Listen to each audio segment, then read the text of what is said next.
Touchdown Eagles. What a way to start the live show.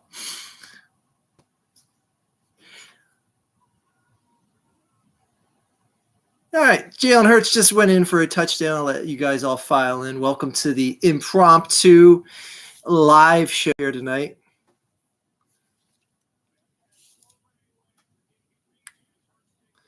All right.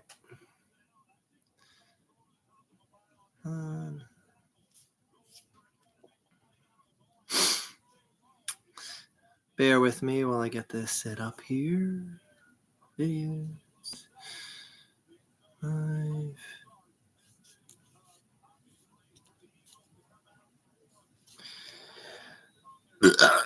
Excuse me.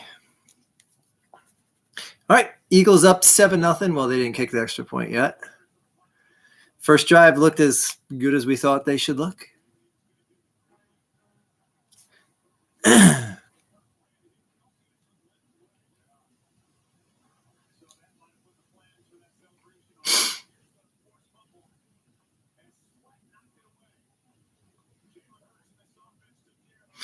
I mean, that's about as good a start.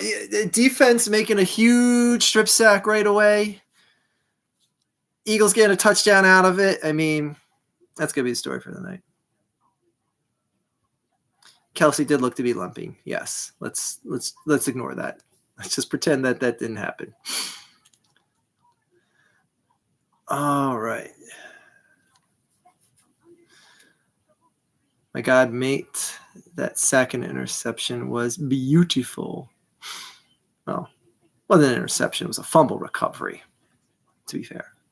Anyway, wait for people to file in because we got some news to talk about. We got some things to discuss. Hold on. Let me just open the show on my phone, as the hip kids would say.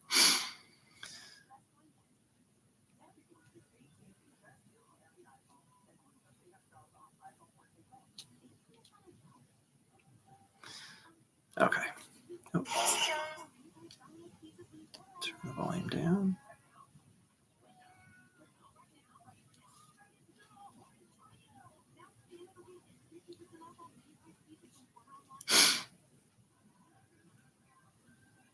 Okay. Well, I just realized you can make chat full screen on a device. Yeah, that was a great start. Welcome, everyone, to the impromptu Archfiend live stream NFL Monday Night Football edition. The Washington Commies, who I'm probably going to call Redskins like 10 different times just out of habit. But anyways, thank you, Strange Scott voice acting. Why is the chat on that ahead of this? Hold on one second here. Okay. Yes, for those of you who don't know, the wife went into labor during the World Series, which we won't discuss the World Series, but the Archfiend is the father of an 8-pound, 6-ounce baby girl. Thank you, everyone who sent forth the congratulations and well wishes and all that. I read all of them because I just made one little public post about it on YouTube. And this baby, oh my God, yes, that's 3 now. It's 3 and done because Daddy is snipped. This kid came out 2 pounds and a couple ounces heavier than my previous 2 kids, my 2 sons. And it's so weird. It doesn't sound like too much. Like 2 pounds doesn't sound like all that much. But man, when I held her for the first time, I'm like, holy shit, this is a heavy baby compared to my 2 previous newborns. I could tell too, my wife was getting so damn big from this kid. Like she looked pregnant beyond pregnant. She looked like she was in her 8th trimester by the time the kid popped out. But yeah, it's So, okay, here we'll start off with a little story here about the girl is going to have my personality. One can only hope. So we wanted a girl for the second kid because obviously you want a boy and a girl as a parent. Unless you like really skewed to like, oh, I hated having brothers, I don't want a son, something like that. So on my birthday, I wished for a baby girl, and on Thanksgiving we had a wishbone, which me and my wife pulled. I pulled that. I wished for a baby girl from that, and we had New Dog predict the gender of the baby, and he picked a girl. Now, okay, Jason Kelsey looks to be fine. Anyway, now here's the thing, like we were set on like just having 2 kids, and my wife wanted 3 kids. I just wanted 2 kids, and I was just like, no, it just wasn't in the cards. It came out. The second kid came out to be a son, but I didn't like when I made the birthday wish and the wishbone wish, and New Dog was probably just saying like, well, I'm never wrong, so you're eventually going to get a girl, and guys. Women tend to get their way. If they want that 3rd kid, they're going to find a way to get that 3rd kid. Not she didn't trick me or anything like that. But we had the 3rd kid, and sure enough, it ended up being a girl. And New Dog kept his prediction above a whatever 800%, 800.800 or whatever yeah. Anyways, so yes. It's a baby girl. The boys are probably going to look like you, but more like their mother. See, New Dog still has the predicting ability. Yes, he does. He's still got it. I don't know why I'm reading off the screen. I read it off so much easier by looking at my phone. No doubt that New Dog would have it right after multiple correct predictions. Congrats. Yep. New Dog needs to pick the next Super Bowl winner. Yeah, New Dog picked one time wrong. He picked the 49ers over the Chiefs, and just it's a dark day in channel history here. Probably the darkest day in channel history. The darker than that time that my channel actually got taken down by false copyright claims. Oh, by the way, last stream got copyright claimed because I played the Kill Bill song in that clip that I showed you when I was at the Phillies World Series parade. So. There you go. You want to get your video copyrighted? Play that song from Kill Bill. A 3rd and 4. Let's get the ball back to the offense here, but that's his first down. So that ain't happening. Not gonna lie, I'm probably gonna like mumble and stumble a lot because Daddy hasn't been getting a lot of sleep lately. Go figure. This baby girl. Oh my gosh. Now, okay, my 2 sons cried. Every baby cries. But there's times where like, you're changing a diaper, you're trying to burp her, and just like once she's finally done and chill, I have to step back and I'm like, my God, my brain hurts. This girl screams so freaking loud. Like I'm like, how does a sound that loud come out of something that small? Like I couldn't yell that loud. I couldn't yell that loud if I tried. Is that's a fumble? I don't know. I don't know if that looked like he took a step after he caught the ball. But anyways, it was good defense either way. So yeah, this girl screams like an absolute banshee. She's a mandrake from Harry Potter, a mandrake root. Or she's like the the egg from the Triwizard Tournament that Harry had to hold under the water to hear what it was saying. But anyway, yeah. Girls be screaming, you know what I mean, guys? All right, as for this game, the only Kill Bill song I know is the Ironside Siren that became a meme. Did I watch the Bills-Vikings game? Yeah, I tweeted at the end of the game that the Bills are cursed. Also, and I found a screenshot of what the Bills tweeted out when they made that 4th down stop with 41 seconds left in the game. They tweet out fourth down stop, that's game or game over, whatever it was. I put it on my community tab here on YouTube if you want to see it. And they deleted that shit so quick. They were like, oh no. The second Josh Allen fumbled that ball in the end zone, the Vikings got a touchdown. They were like, oh my God, we are a cursed franchise. Delete that shit. Which is funny because on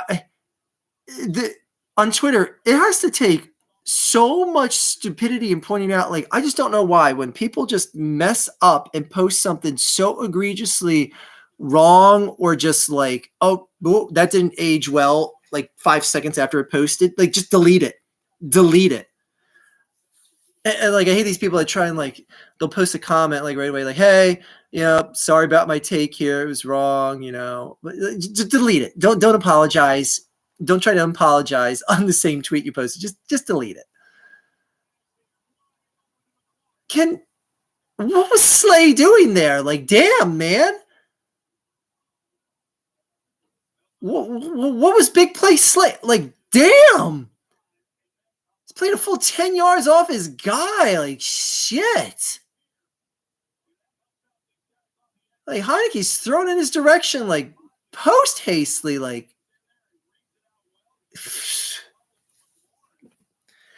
And that was like a little lob pass. That's the shit Slay eats up. All right, enough dicking around. See, this game's already frustrating me. The Eagles start off so hot, and they're gonna play this dumb shit right off the bat. Well, not right off the bat, but the second drive. Yeah, okay. Someone else besides Josh Sweat make a play on the D line.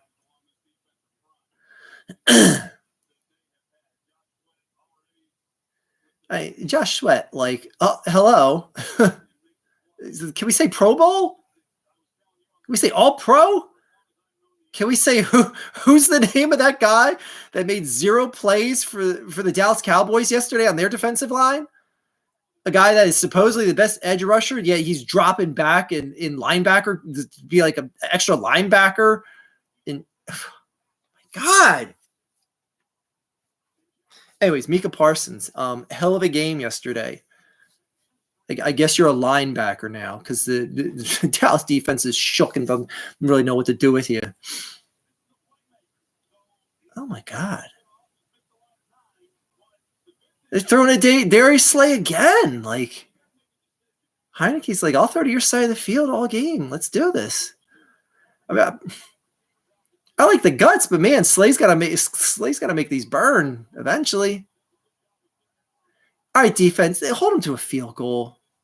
Like, come on. Don't let them answer back and take the momentum right back in the game. Oh my God, they're gonna let them score. All right, I'm sorry. I'm neglecting you, chat. I'm watching the game. Yes, the ending of the Bills-Vikings game was very hilarious. It was just, I mean, like, it's crazy because both franchises are snake bit, and like both franchises have just lost abysmally at just unforeseeable times. And Kirk Cousins, luckily, the game wasn't in prime time, or else the Bills would have won that game by 50 points. Okay, defense.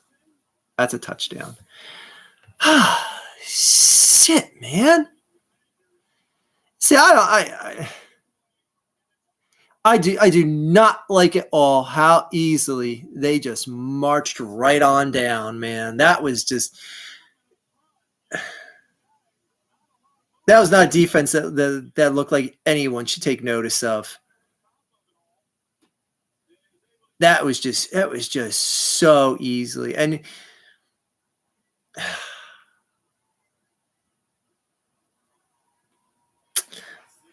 oh well.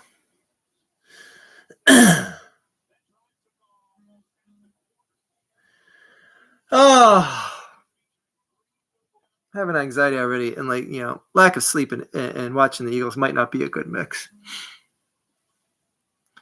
But this Eagles team should be handling.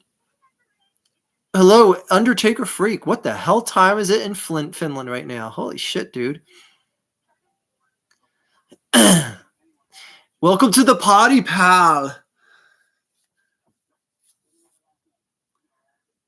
3:36. Damn.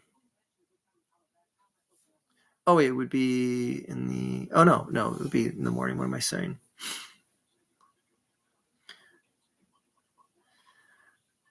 Oh.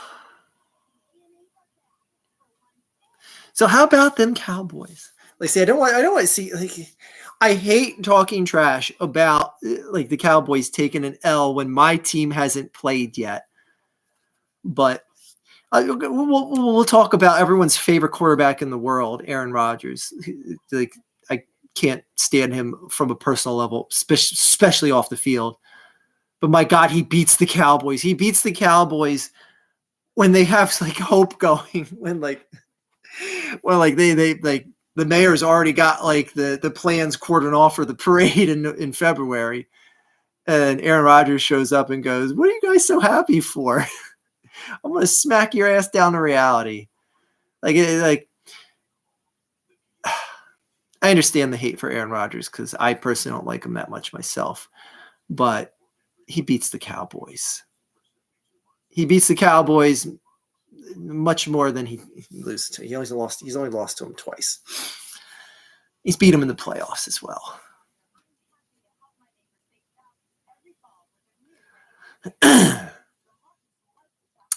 But man, Dak Prescott, and honestly, Skip Bayless said it the best. Like, name all the big games he's won. Like, where are all these big games that Dak Prescott has won that have justified his top 3 paid quarterback in the league salary? Love seeing dumbass Mike McCarthy make his game-losing decisions. I love seeing him throw his headset down after one of said decisions. And to be fair, CD was pass interfered on that second to last play for the Cowboys in overtime, but it didn't get called. Sucks for the Cowboys. That was pass interference. I'll be straight up honest and say that absolutely was. But for as much of a good game as CD had, getting a $150, he dropped quite a few passes, and he was responsible for one of those Dak Prescott interceptions. But man, Cowboys fan here. Dak doesn't deserve status of elite quarterback tier. I know, man. Again, like I could say that a number of times to Cowboys fans over the years, because it's like, okay, I've seen him carve up Washington and the Giants 2 times a season when neither of those teams were shit. I've seen him beat up like, when the Dolphins come into town or something like that, who haven't been shit in years. Like, winning those games are that's cool and all, but man, like when the division's on the line and he has to get shit done, he just doesn't do it. And they brought up a stat this morning. I'm trying to think what quarterback. They said between Josh Allen, I'm trying to think of all the quarterbacks, between Josh Allen, Patrick Mahomes, Tom Brady, Aaron Rodgers, like all the people that are considered like elite status, he's beaten those quarterbacks a combined total of 1 time. And like, I know you're not playing against another quarterback, you're playing against the team, but still, he's come out with a win 1 time against anyone in the league that you would consider at that elite level. And he's paid like an elite quarterback. It's great. I mean, they could get another shutdown corner and add a solid offensive lineman with the salary that they're devoting to him. But they're stuck with him. They're stuck with him. They're stuck with a guy who has never played elite against the elite. Period. Suck it, Dallas. Couldn't happen to a nicer team. Oh, in the tight coverage. He came down with that. No, he was down. He was down. Yeah, there we go, ref. Thank you. Calm down, commies. Acting like he didn't finish the catch there. All right, we're good. We're good. You don't need to hurry. Okay, they're trying to hurry to the line. No. No need to hurry. No, waste the challenge flag if you want to on that Washington. Go ahead, throw the challenge flag. Waste the timeout. I was kind of hoping that Washington was going to challenge that because that was that's back-to-back. That's back-to-back first downs. All right. We're cooking. Let's go. All right, so I'm trying to get to the chat in between plays, but it looks like they're doing a little hurry up. Yeah, they are. All right, bear with me, chat. I got to pay attention to the game here. Oh my gosh. That was almost wacky intercepted. Okay. Miss Pat Stafford. You know what? I was so happy for Matt Stafford, just to see him win a Super Bowl. But man, all that went away when he had the most inhuman reaction I've ever seen to someone falling and hurting themselves off a stage. When, like, first of all, his wife is like, "Oh my God," when that she's like the press secretary for the Rams or some shit. I forget her exact title, but she fell off at that Super Bowl celebration at the end of the parade in Los Angeles. And she breaks her back, like literally falls and breaks her back. And Matt Stafford reacts like, the way a human being would react. Like if they're walking through a park and they see like a bush, they go like, "Well, there's a bush there. What else am I doing today?" Like he straight out sees the lady fall and goes, it has like no reaction. Like that pissed me off so bad that I don't care if people want to say, "Oh, he was drunk, he was tipsy," or whatever. Like, have some sort of human reaction to that. Like, damn, what a piece of shit. Like, Christ. Like, I'm sure. I mean, even like, okay, I don't I don't want to bring up certain situations of people and reacting to horrific things because you don't need to go that route. Anyway.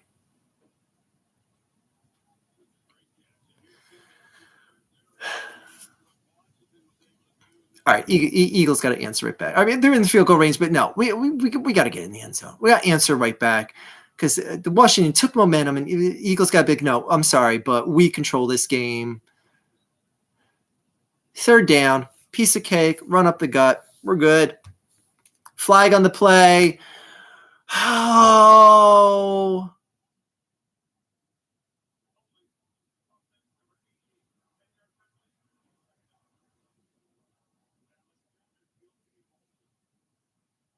Dallas, were you holding and you weren't even close to the play? Like, all right, maybe he was. Damn, I didn't realize this guy dunked them all the way into the opposite side of the line. Like, shit, Dallas. Hit the gym, son. Christ. Got trekked halfway across the field. You ain't that soft, kid. Come on, man. Square up on that blocking. Oh, shit.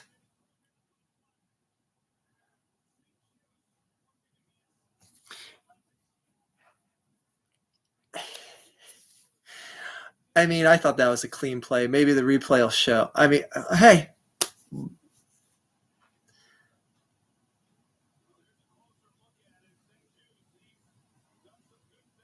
Oh, yeah. Oh, yeah. Oh, that's a flag all day. Shit. That's a flag all day. Okay. All right. I didn't realize yeah. Okay. Okay. That's a good call. That's a good call. Yeah. He had no chance of moving in.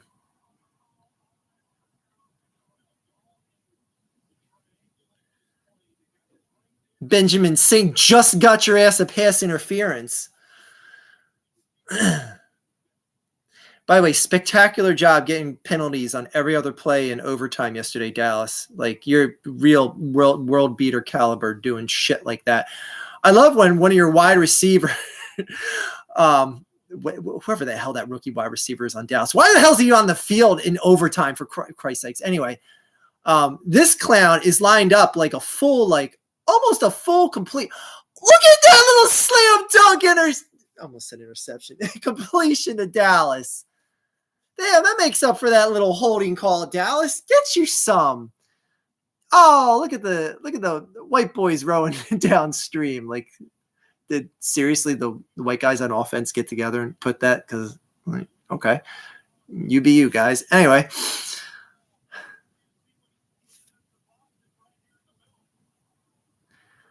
Like, damn, man, that's Jalen getting shit done there, man. Oh, that was sweet. That was just dope as hell, man. That's just a style touchdown right there. Shit. Let's go. And a one-handed pulling. I didn't even realize that Dallas pulled that in as far back as it was.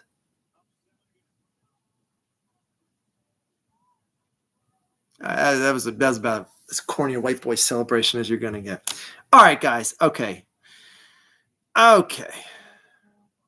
Let's go back to you guys. It's hilarious listening to Finns calling American football games. Oh, wow. I didn't realize. I figured you would have just got the Democratic Katie Hobbs wins Arizona's governor race, defeating Trump-backed Republican Firebrand Carrie Lake. Boy, this is just a night of good karma. That's just late breaking news here. Anyway, I would have figured they just did like the feed of the American. Oh, I guess it would have to be in Finnish, or else that doesn't make much sense. Just to put the American feed of the game. What a stupid thing to say, Archie. Okay. They aren't asked if the game is early enough. All the years playing in Detroit. Yeah, Matt Stafford. Desensitized him. That's why, yeah. He did just come up like a straight robot. Pistons, Tigers, Red Wings are all solid teams. Oops, sorry. Bounced off screen. But the Lions have always been a disaster. Yeah. The Lions are just like, they did beat the Packers last week. I mean, that must have been like, that's something. Gonna play Ragnarok. Good to see you. Sorry, but you can't do that thing with the handcuffs you asked me. Stop spamming my inbox. Well, thank you for stopping by, Johnny Boy. Enjoy Ragnarok. I've yet to watch gameplay footage of it yet, since I don't even own a PS4 or 5. Thanks for stopping by, buddy. How about those Giants? Come on, Commanders. Beat the Eagles. Call me crazy, but I have zero fear in the Giants. I have zero fear in the Giants. I might be just completely misaligned or whatever, because, like, again, I see this Giants team as, like, okay, they're running the ball a lot better. Like, Saquon Barkley is, like, legit MVP level running the ball. But I'm like, they're winning close games. Okay, they've done more than just win close games this year. But it's like last year they could have won so many more games than they actually did. They just shot themselves in the foot with one or two stupid things.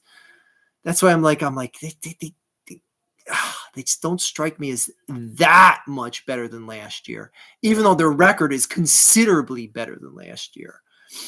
But anyway, I'm not scared of the Giants at all. I'm more intimidated by the Cowboys, honestly. And the Eagles already soundly beat them. But man, things are shaping up for the Cowboys to just really to be like just complete meltdown mode. Like, Giants, prove me wrong and stomp the shit out of the Cowboys on Thanksgiving Day, because then honestly, if the Cowboys do that, then if the Giants do that, I will be legit concerned about the Giants at that point. Because if Cowboys lose to Green Bay, next they play the Vikings, and then after that they play the Giants on Thanksgiving Day, oh my God, it is going to be code red.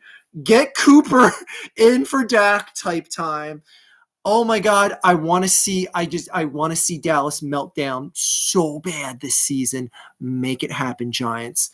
And like, it might even happen if it's a sloppy win over the Vikings and, like, no one's sticking their chest out too hard at Vikings. If the Giants come into Dallas and whip that ass on Thanksgiving, like, that even might be enough to cause a meltdown.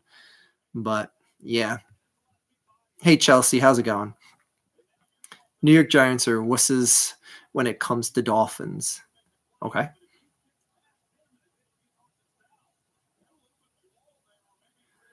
Oh, good defensive play. 3rd and 2. Let's go. Let's go. Let's get this ball right back to this red hot offense. Let's go. Almost threw up. Oh, man. Come on. Did I hit the turf or something? Shit. Damn. Oh, Chelsea. New Dog doesn't do predictions anymore. He predicted that I was going to have a daughter, though. By the way, if you missed the announcement earlier, the 3rd child was born. It was a daughter. 8 pounds, 6 ounces, 2 pounds heavier than the previous kids. So, yeah. Yeah, Chelsea, New Dog got one prediction wrong, so he's retired.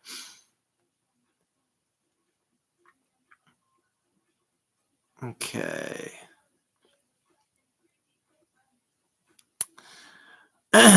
PlayStation Plus can be played on PC, by the way. Oh, it can? Go figure. I'm not. Give it up buying systems outside the handhelds now. Well, it's pretty much phones now. We shall see on December 11th at the Meadowlands when the Eagles show up. Let's go, Big Blue. The Eagles might be resting their starters by then, because I mean they'll be like 5 games ahead of everyone else. No, let's not be ridiculous. Do you still have the vacuum sealer and Bob the Robot from the Irate Archer's Hack Attack review? Bob the Robot is... Oh, yes. Shit, man. Oh. And Bob the Robot. Bob the Robot. Yeah, I got Bob the Robot. Now, let's see. The big question is will the battery still work? Because this thing probably hasn't been played since it was like last used in a YouTube video. All right, let's see if it works. And that's a negative. Anyways, Bob the Robot. Let's put Bob the Robot. Oh, I got a picture of me in the background here. See? Look at that suspenders on that kid. What a cute little son of a bitch. Man. One of our girls lucky enough to marry that kid. We'll put Bob the Robot in the background here too. There you go. Get a little Bob and Archfiend in action in the background here. Ooh, that sounded erotic. Yeah. Who's that dork? Yeah, man, those suspenders, man, and that outfit. Woo, shit. They beat off the women with a stick back then. Thank you, Alk61695. Sounds like the amount of money I asked to pay for my sex rehab. Justin Bieber.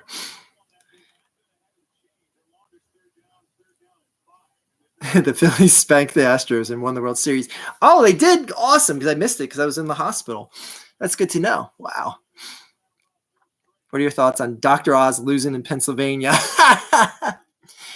That's got to be such an embarrassing loss because John Fetterman, when shit was going down this summer when he had his stroke and then the debate, I'm just like, oh, yikes. People are not going to vote for this guy. People are going to be like, this guy is just like, 1 foot in the grave type thing. He doesn't look that reasonably healthy. For those who don't know, the guy that was running against Dr. Oz for Senate here in Pennsylvania was a guy named John Fetterman, who was the leading candidate for the Dems going into the primary election for Senate. And he has a stroke last summer, and his ability to speech is completely hampered.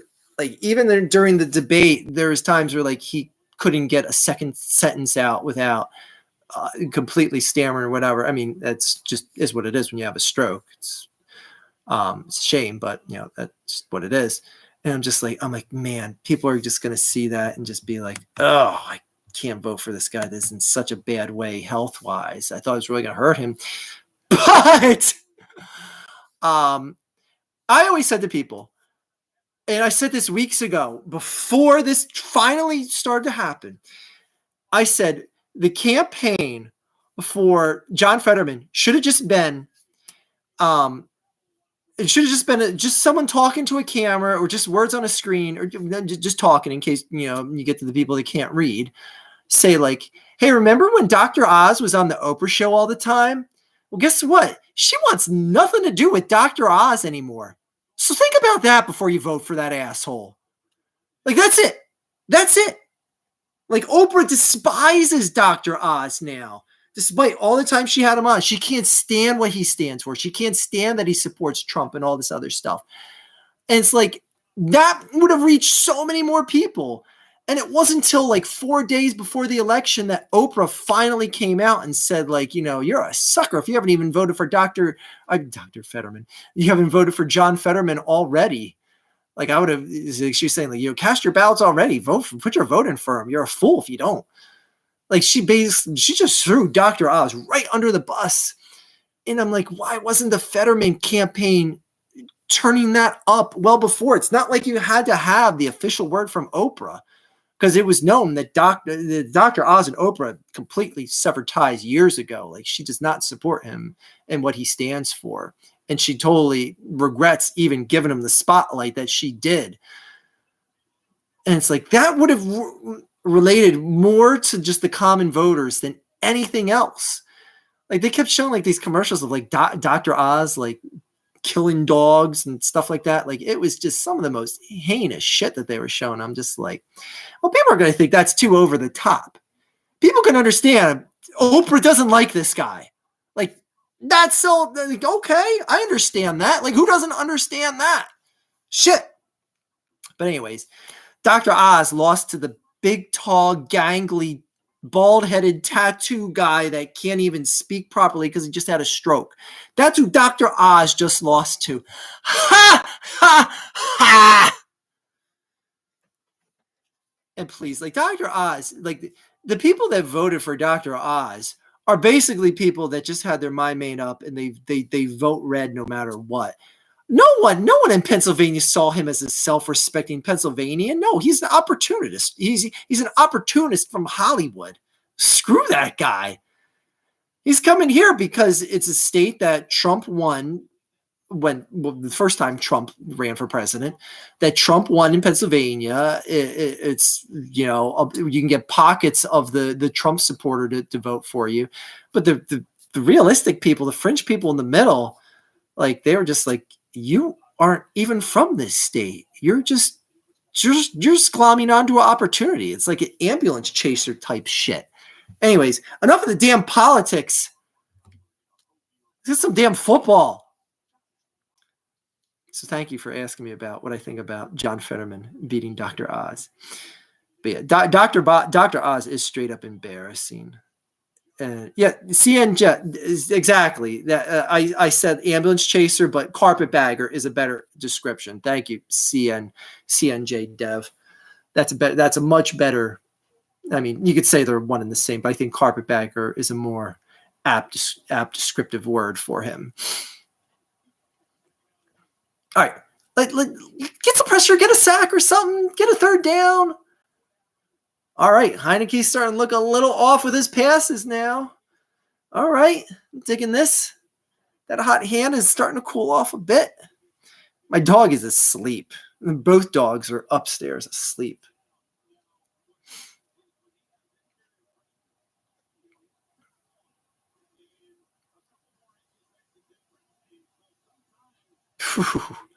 All right, this is a big third down. All right, I'll get back to the chat here in a second, guys.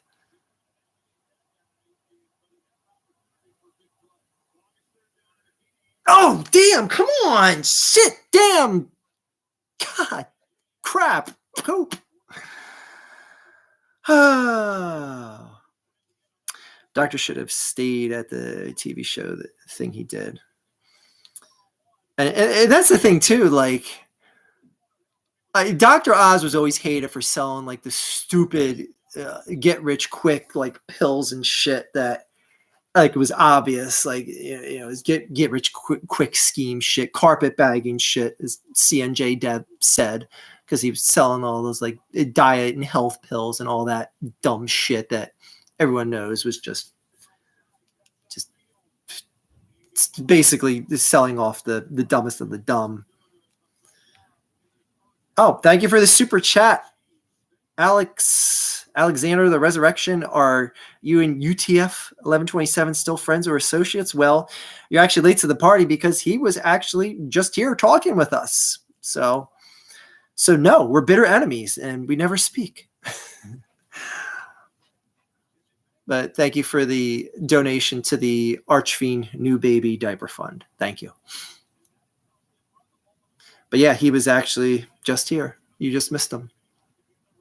He was giving out hand jobs to everyone that gave a super chat, but you gave your super chat too late. So no UTF hand jobs. Sorry.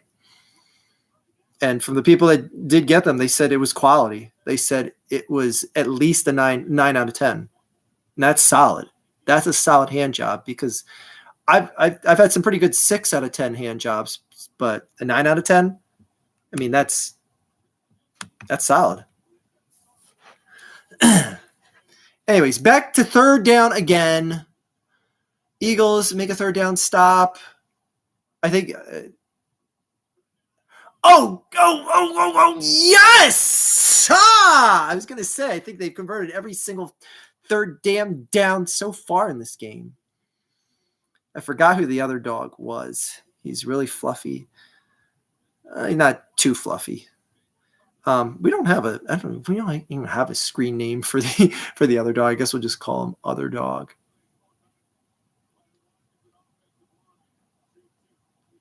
Oh, they're going for it on fourth down. Oh my goodness. Oh my goodness. Oh my goodness. Oh my goodness. Oh my goodness. Okay.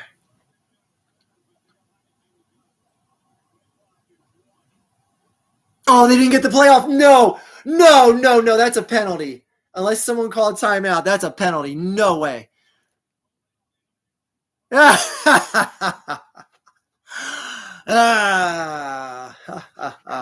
There's the Reds commies football that we're used to.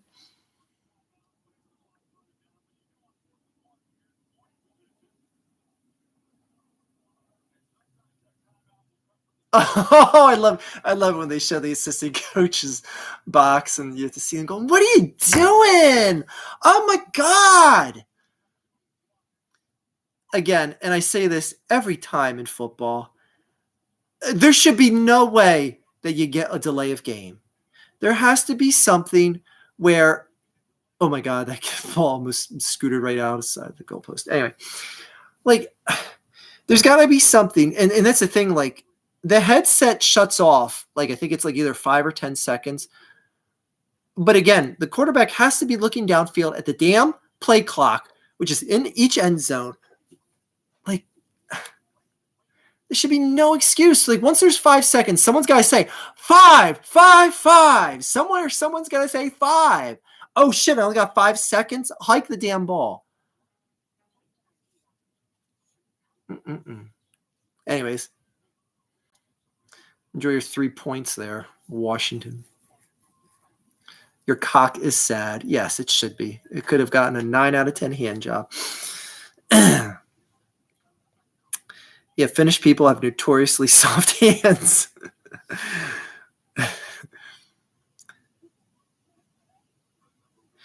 You have 40. I have 42,000 subscribers. What percentage of those do I think are dead accounts? Probably 30,000 at least. I mean, Christ, I'm one of the OG channels here, and I'm not saying that like as a flexing type thing, but I'm someone who started getting subscribers back before it was even 2010. Yeah, like I seriously doubt half the channel. Like, I'd be stunned if half the channels that are subscribed to me are still active accounts on this website. I would be absolutely stunned if that's the case. Yeah, a third down stop and a fourth down kick. Technically a fourth down stop too, I guess you would say, because they forced a penalty. Oh, look at all this Ukraine shit. Damn. Where was that? Was that a Ukraine? Was that like Ukrainian soccer game? Like they have an actual playing soccer team? Does any soccer fans know about that? Any football non-Americano? You know, I could have done without seeing the stupid nun throwing out the first pitch at an Astros game. What, are they trying to piss off my night here? I hope that nun takes a Justin Verlander fastball to. Okay, let's not be too insulting, Archfiend. Yeah, let's go Ukraine. Does my homer clock still work? Yes. We'll bring it down over here because it's got to be in the light for it to work. Oh, it's not telling the right time, and it's going to go off in like 5 minutes. So there we go. We'll put it right here. We'll put it right here with Bob. All right. And we'll wait to see what it says in 5 minutos. Oh, wait. The light sensor. Oh, light sensor's on top. Okay. Oh, Alexander the Resurrection. Jeez. Thank you. Thank you for the donations to the baby diaper fund. But okay. By the way, been a long-time viewer of you and UTF. I'm so happy to hear you had a second child. I became a father myself as well. Keep up the awesome work. Well, thank you. I did have a second child.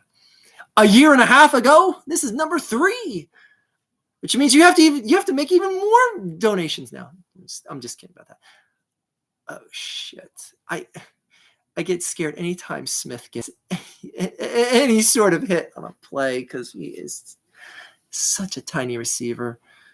But yes, it just had a third kid. Just said, oh, you're late. It just had a baby girl last week. Oh. Yep, baby girl last week. 8 pounds, 6 ounces. For those of you that haven't heard it yet, which is all of you except Alexander.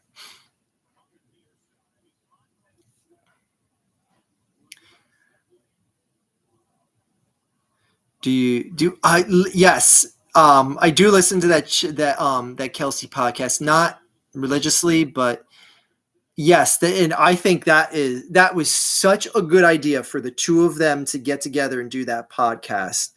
And I know I may sound like a homer, but Jason carries that podcast, and that's not saying Travis isn't an interesting personality, but Jason just kills it on that podcast. But the just the back and forth the two of them have, like, I mean, my God, like, get them in and like when they retire, get the both of them in an announcer's booth like ASAP. Like, throw buckets of money at them to get them in an announcer's booth when they both retire from the NFL. Like that, I would pay. I'd pay to watch their games on pay-per-view. Oh, Nelly! Shit.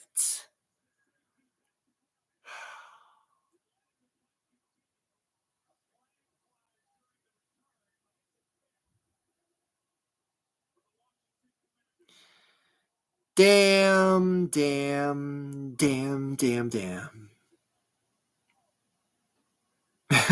Are you and UTF rivals? Yes, bitter.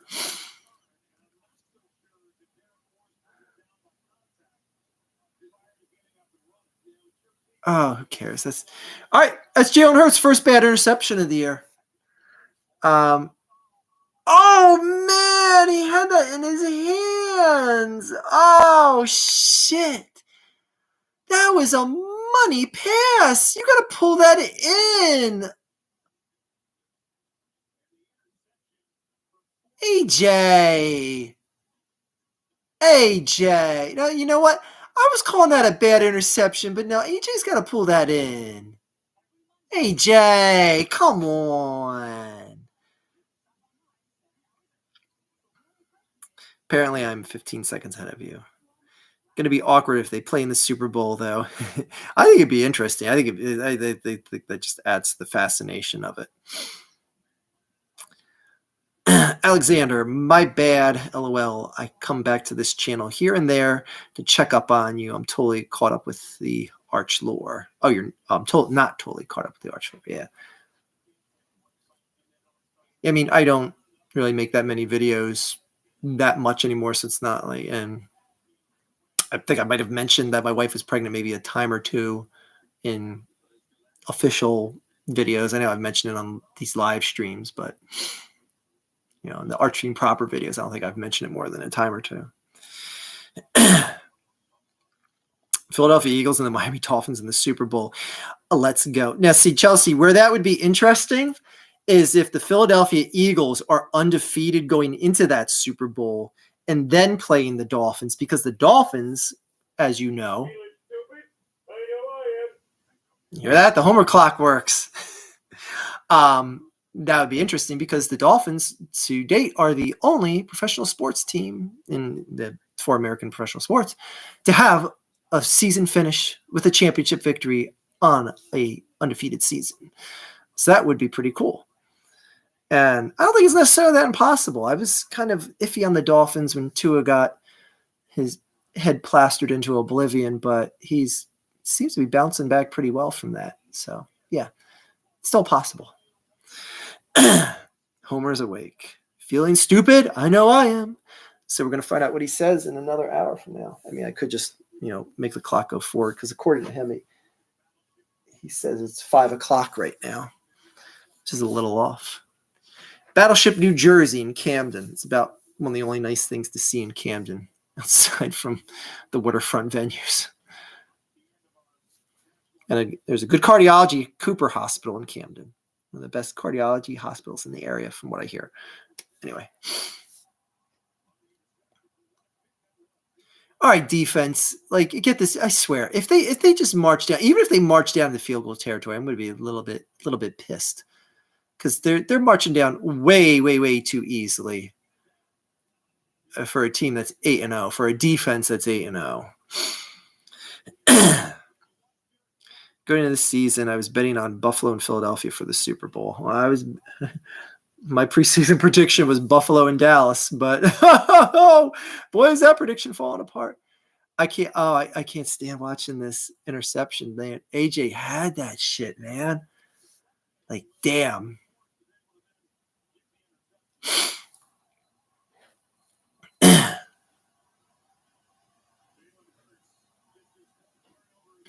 Yeah, I mean, I'd still say he doesn't have a bad interception yet. He had a bad turnover last week against the Texans. That was a bad strip sack fumble.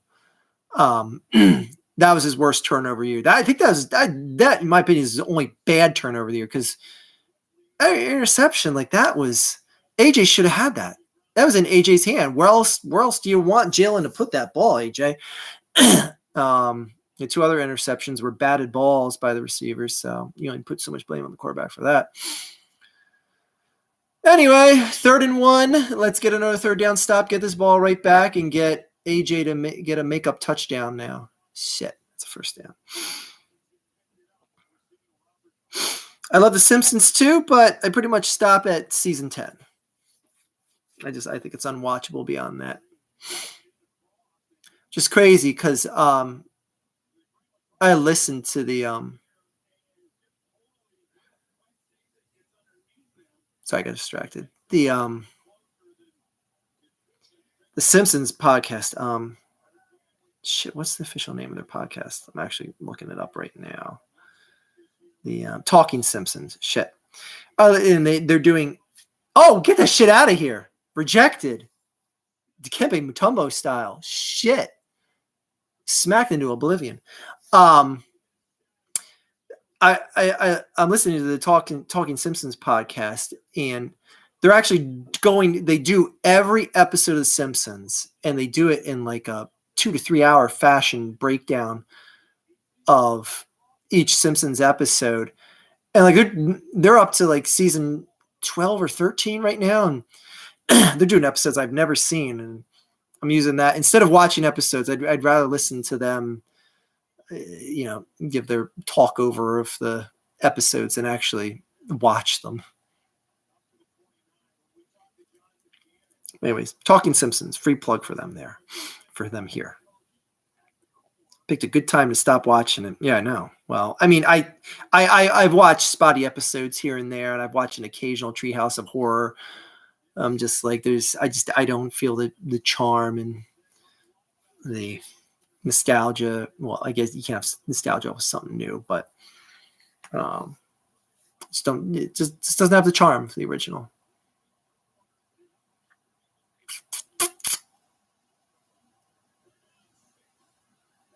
Oh my God! Stop leaving guys wide the hell open on third downs. Shit, man. This is pissing me off how easily this 4-win bum-ass communist team is marching down every damn drive. Damn, man.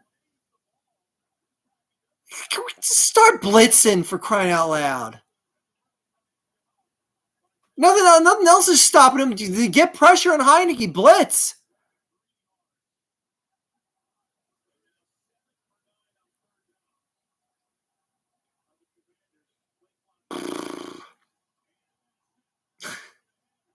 Oh. Of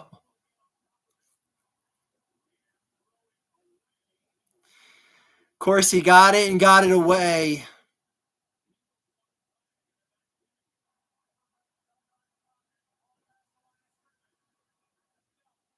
Yeah, I was going to say he was well out of the pocket. And he got the ball far enough. What do they want a flag for? Damn. That ball was hiked farther than the pass went.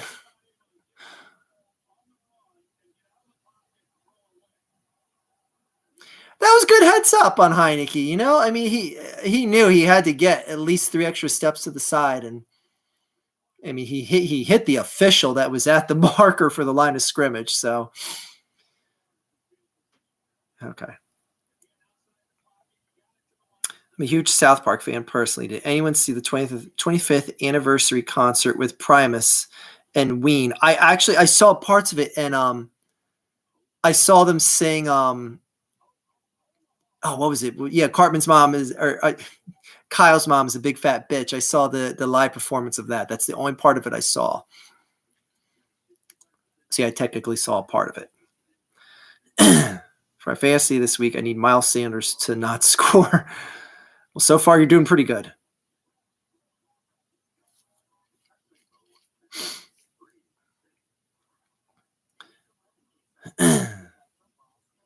Christmas episode when the dog showed up. Yeah, episode number 1 of The Simpsons. I'm so old that I watched the Tracy Ullman show on Sundays. I remember seeing The Simpsons from that. Your Tracy Ullman is still bitter about her relationship with The Simpsons and feels like they owe her so much more money for starting their careers, which is a fair point to make. But she didn't get so uppity about it until they became a big thing. So it's like, now that they're a big, huge money juggernaut, now you want to shake the tree. Yeah. Keep that volume from the get-go and don't just show up when it's the opportune thing, honey. Anyways. You can catch the full show on Paramount Plus. Man, I ain't getting another damn paid view app. Done. I got Disney Plus, Netflix, and Amazon Prime. I'm done. I refuse to pay more money because I'm paying for a second. I'd be paying for like a second cable bill at that point. That just defeats the purpose. Do you have any gratitude towards Wentz for his role in the 2017 season, or is he a traitor? Oh, he's absolutely not a traitor. No, I've often said that the Eagles don't make it to the Super Bowl, let alone win the Super Bowl. They don't make it to the Super Bowl without the way Carson Wentz played that season. Absolutely not. No HBO Max, though I would get it if they sign it's like John Fetterman, terrible joke. If they sign a exclusivity contract with AEW, then I would get HBO Max in a heartbeat. But they haven't. So, anyways. I love the new season of Beavis and Butthead. Seen a couple episodes. It's funny you bring that up because like you look at that and you compare that to the old Beavis and Buttheads and you're like, yeah, these just feel like old Beavis and Butthead episodes. Whereas like you watch The Simpsons now, it's like, yeah, these don't feel like old Simpsons episodes. These feel like new age shit. Anyway, but that's actually a good example. I like when Beavis met Fire in the um in the dumpster, and him and Fire had a conversation. Like that was something like something like creatively like that. I'm like, yeah, that's something that Beavis would do. It's not something new and over the top where it's just like, yeah, Beavis, that's something that Beavis never would have done. Like, that's ridiculous. Like, that's what the Simpsons are. The Simpsons, Jesus Christ. I have an aneurysm if the Eagles actually lose this game, but damn, man. You can't have a back and forth. You can't be an undefeated team at home and have a back and forth fight with a 4-win team. Like, come on, man. This defense better get the head out of their asses. Going back to The Simpsons, what made those first 19 seasons of the show so amazing was their ability to condense multiple jokes in a short amount of time to even seconds and deliver effectively. Exactly, yes. Simpsons are so relevant now. They became so PC. Goes against what they used to do. Yeah, exactly. That's every bit what makes South Park still good to this day. Is they're every bit true to the essence they were from day one. From day one.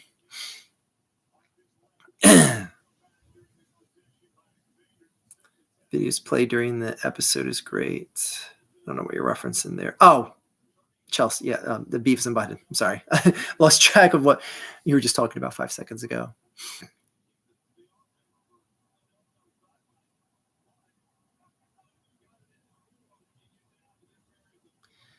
All right, force a 4th and 10. Force a not gimme field goal. Get that shit out of here. No pass interference. Okay. 3rd and 10. Stop the bleeding.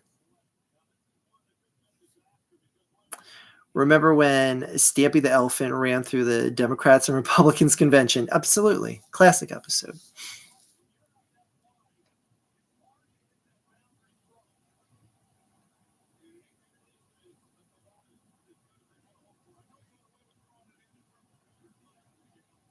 Oh, shit. Okay. All right. Everyone relax. It's 3rd and 10. The Eagles are going to have a stop here. Oh, shit. Woo-hoo. Woo. 2nd, 3rd, 4th effort. Almost got the first down there. But, man. Wrapped up, delivered that package right under the Christmas tree. Holy shit. God damn, that was stick-to-itiveness tackle. Stop trying to say more than 3-syllable words, Archfiend. You've had like 5 hours of sleep in the past week because your new baby girl screaming and crying all the time. Anyway. Oh, are they going for it? Are they going to get the ball hiked before the play clock runs out again? They got a first down. Damn it! Oh, do you still parkour? You too old? You're never too old. You're never too old to parkour. Shit, you just break more bones. But ain't no pain in parkour, so it don't hurt. Have I ever smoked weed? The answer to that question is no, I haven't. But I don't brag about it because it sounds like I'm such a goody two-shoes. I never done weed, and you have, so you're a loser because you do drugs. Because it's not about what I'm like. I have no problem with people who smoke weed. Weed should be legalized. And I've always been one of these people that said, like, it's ridiculous that alcohol is legal and weed isn't. Well, weed's becoming more legal in more places. But Christ, I'd rather be the group of people that are smoking pot than drinking to oblivion. You know, the difference between weed and alcohol is you have people over for a party at your place, you know, people get high as shit. You wake up the next morning, you open your fridge and you go like, who the hell ate all my cheese? Okay. That's what happens if you have people over for weed and they all smoke up and get high on weed. This is what happens if you have people over and they get shit-faced off of alcohol. You open up your fridge that next morning, you go, who the hell took a piss in my refrigerator? That's the difference, okay? I'd rather have my cheese eaten than have my refrigerator pissed in, okay? So weed is better than alcohol. Deal with it, all right? And trust me, that is a perfect analogy. Perfect. Anyway. You fatty. That's what happened. You smoke good shit. Yep. You don't believe me? I smoked weed. All right. I know. Trust me. You've seen a lot of my friends, people I've hung around my whole life, and you've all smoked pot. I never have. Never have. Don't care to. I don't care to do any drug. I've never done any illicit drug. But again, it's something I don't get on my high horse about because it sounds so pretentious and it sounds like you're trying to be so goody two-shoe over someone else. Like, I don't give a shit if you drink or do drugs or anything like that. As long as you do it safely and as long as you don't affect my life with them. We cool. Anyway. At least the fridge is cleaned out. Yes. Am I straight edge now? No. I have drinks every now and then. I like, especially in the wintertime, I like putting schnapps and hot chocolate. I think that is amazing. Amazing. For someone who doesn't condone myself getting drunk or high, I think schnapps and hot chocolate is one of life's secret pleasures. I even give it to my kids. Just kidding. Anyways, I love me. Oh, I love me. I love me some. I might make schnapps and hot chocolate right now. My God, I'm getting semi-erect right now. Just kidding. Or am I? All right. Let's. Oh, if I was getting erect, it's completely gone for how the Eagles are playing. I love a coffee stout. Not even sure what that is because I'm assuming that means adding some sort of alcohol to coffee. That's how little my knowledge of alcohol is. But I'm assuming that means that you add a alcoholic beverage to coffee. Stout beer. Oh, okay. What is stout beer? Not to sound like a complete unknowing person of alcohol. Pissed in a fridge. I had to drive some drunk friend home, and he ended up throwing up all over my car. I'll get to that story in a second, too. It's a dark beer infused with coffee. Oh, okay. Okay. I knew that. Of course I knew that. What do you tell me that for? I had a friend, because I was always I'll drive you guys home. I'll be the designated driver. I don't care to get drunk, so, it's whatevs. I had a friend who's in the passenger seat who was drunk, and he got sick on the way home. And at the time, I drove a Oldsmobile Cutlass Sierra. Was that what it was? Anyway, oh my God, they're gonna get a touchdown. And the back window went open like this much because Oldsmobile is stupid. I guess it's to make sure, like, your baby can't get its arm out the window, let alone its whole body. So my friend got sick, and so this is what his mouth was doing as the car was driving, and it barely got his head out. So the vomit went in the car, went all over the back of the car, and at my parents' house they had a fish pond. So this is at 2 or 3 in the morning. I'm like, well, I can't turn on the damn hose. That'll wake the house up. My parents will be like, what are you doing? Someone threw up over your car. Who was it? I'm like, I don't want to get into all that shit. So I had to go to the fish pond that was in our backyard, take buckets of water from the fish pond and pour it all over the car because I had to clean the car up. The parents would be like, why is there vomit all over your car? What the hell did you guys do last night? Type of thing. Touchdown, Washington Commies. Great. It's wonderful. So yeah, I had to use shitty, swampy smelling piss fish water from my parents' fish pond in their backyard to clean my car at 3 in the morning. But hey, that's all part of, going to parties and having good times and bringing your drunk ass friends home. I was happy to do it. So wouldn't it be easier to puke in a paper bag? I think he said he was straight up that night and he wouldn't get sick, and then he did anyway. And I didn't. I don't think I realized he got sick. If I'm remembering it correctly. Haha, you said you can't turn on the damn hose. Yeah. Washington football team, yes. I had to clean all the vomit up at 2:30 in the morning on a freezing January night on Long Island. Was not fun.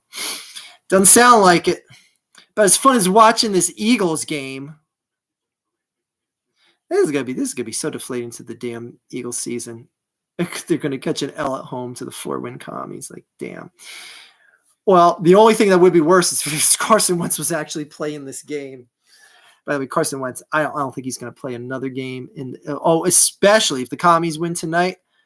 Hey, he's never going to start a game of football again in the NFL. Archman revealing himself as a nerd. It's okay, I am too. I wouldn't have considered myself a nerd. I mean, I was always into video games, stuff like that. But I don't think nerds went out to parties as much as I did. Like, that's the thing. Like, I may not have drunk a lot when I went out or anything like that, but I was always down to go out and have a good time. My friends, watch them be drunk asses. Like, shit, I was always down for that. My uncle is an ex-cop, and he came out of that job with a phobia of drunk people. Put him near a drunk person, he will beat the shit out of them as a reaction. Yeah, I can see that too. And like, that's the thing. Like, I'm sorry, but man, there are more problems caused from drunkenness. Like, do people realize why prohibition started in America? Like, one of the main reasons was the complaint of wives being abused by their drunk husbands. Like, that is one of the main issues that led to the start of prohibition in America. Like, you don't hear people saying, like, you don't hear like an undercurrent of people saying, like, you know, I'm a wife and I'm tired of my husband getting high and beating the shit out of me. Like what? Like, how many times do you hear that being a problem? Yeah, I'm not saying it doesn't happen, but man, like, bet dollars to donuts say you're more often to get beat by your drunk husband than your spaced out high husband that just ate all the cheese in their fridge. He's gonna be too fat and lazy to beat you. He's gonna want to lay in bed and be constipated for the next 3 days and sleep. Like how are the Eagles losing this game? Shit, man. Hi, Archfiend, longtime fan. Welcome, Mr. Gimmick, if that is your real name. I was going to beat up my wife. But then I got high. I ate all the cheese in my fridge because I was high. Now I'm jacking off and I don't know why. Because I was high. Man, has anyone referenced that song in the last 10 years? Shit. That's my real name on the streets. Mr. Gimmick, do you sell weed to people who like to eat a lot of cheese? If you just came in, you won't understand that reference. So, welcome to the party, pal. Oh boy, we need a touchdown here. Not necessarily on this play, but on this drive. Oh my gosh. If this is like a quick punt. Oh my god. Like, there's time for Washington to get points if they're going to go 3 and out here.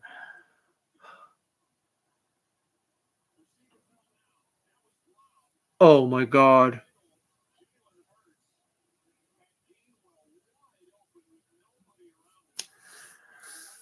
Oh my god. The Commies have a chance to get more points before halftime, and AJ Brown fell.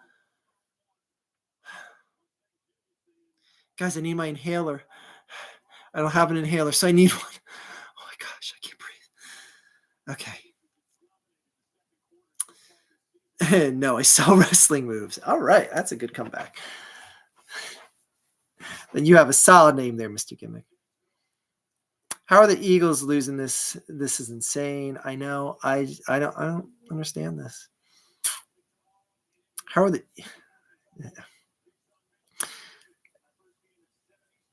This may be controversial, but I believe drinking should be a privilege, not a right, like they do in the United Arab Emirates, Dubai. You need a license to buy alcohol. Oh, you need a license to buy alcohol there, and it can be revoked if you are deemed unfit. I mean, I have no problem with that, but the realistic plausibility of that being enforced, like I agree with that in principle, but that being enforced, like now, like that'd be like trying to say like handguns are illegal. Like they ain't happening. But yeah, I agree with you.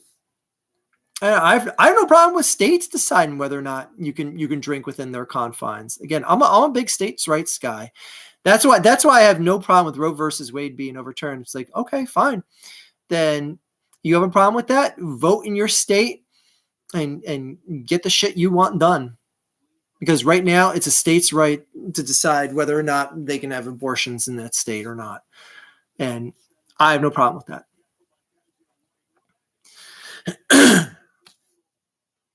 But then again, I do believe that, federal levels of saying something like you should be 21 to drink is a good thing as well, because I don't know, states may abuse things because of the tax revenue that alcohol would bring in, saying like, yeah, well, 16-year-olds should be able to drink. Like, no, you're trying to cash in on that shit. So yeah, there's good and bads to federal versus states' rights. Arch, can you shoot out the ice cream? Can I? Wow, shoot out the ice cream store is a whole different thing than what you asked. Can I shout out the ice cream store I'm opening next summer in Philly? It's called Ice Wallow Cum. I even saw the end of that first, but I'm like, you know what? Since I messed up the first part of it, I'm gonna complete this guy's joke and actually read it. Since I'm not gonna shoot up your place, I'm gonna say I swallow cum for you. Oh boy. Did I major in anything? Yes, political science, minored in history.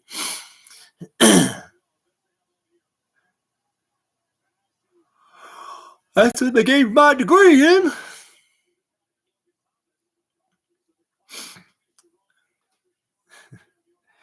I hear that ice cream store is full of up dog. What's up, dog? Oh my god, Heineke is clowning this team, man. What is going like thank God you guys are cracking me up with like these these jokes that I foresee coming and go through with them anyway for you. Haha, he's in it. This is great watching the Eagles losing. Let's go Giants. I miss Spoonie making wrestling videos. My God. I remember Spoonie on a wrestling panel with Matthew from Bochamania. Yo, let's oh shit. This I have to still have it on my phone. I was gonna say I had it as an app on my old phone. Please say it's still on here. I don't have it anymore. Shit. Bear with me. This is more important than the game. I don't care what the hell's going on. Let the Eagles lose. Who gives a shit? Baseball. This is a baseball game. I don't have it anymore. No. Hold on.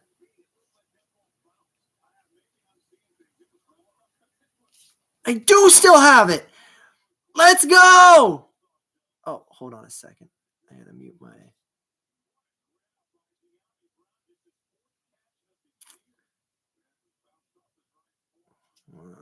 Oh man, you guys are in for a treat now. Holy shit. Yo, let's go. Here we go. Ready? Yeah.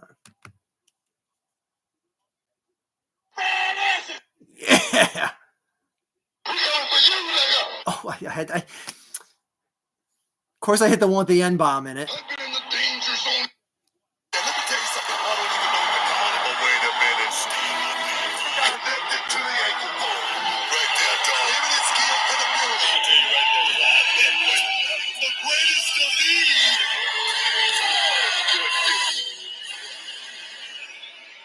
the actual old school Bochamania soundboard app that I got. It's even got you can see the cornet guy, because that's not Jim Cornette.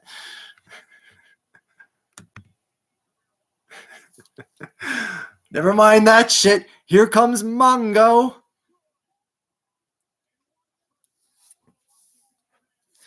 I'm having anxiety, guys. Oh my gosh. That shit's the Mongo's got to be on here. Dude, there is so many. Fuck it. That's what I said. Fuck it. Fuck it. Fuck it. Fuck it. That's what I have to say. This is what I have to say about the Eagles game. Jesus!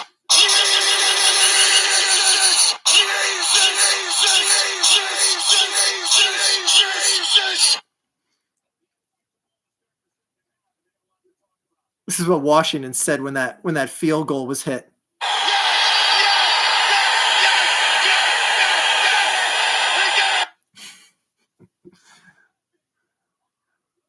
Well, I see where this night is gone. Fucking bullshit!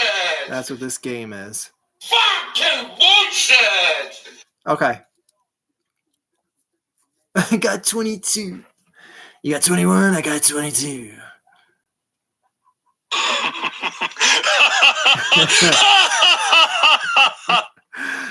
The old Japanese table. Oh, here we go. You won't play 21? Oh, he doesn't say, all he says is he didn't say 22. Fucking! How much does this guy weigh? How much does this guy weigh? Jeff Harvey. Huh? I just need to have this up for when you guys ask me questions. You got a bicycle. -5 stars. Brian Alvarez, what would you rate the Eagles' first half effort? -5 stars. I agree with that. All right. Oh, boy. Jeff Harvey. That's what the Giants fans are saying right now. Yep. Okay. Oh, I know it can. Here we go. I have a book here of 100 sex positions. Yes, if you have a kinky wife too, you get books like this. So, pick a number between 1 and 100. And then for your next intimate encounter, you have to do. I know everyone's going to say 69. 60. Oh, 77. Okay. I thought everyone. Okay, there's 69. All right. Your next intimate encounter, you have to perform the sex act described in number 77 here.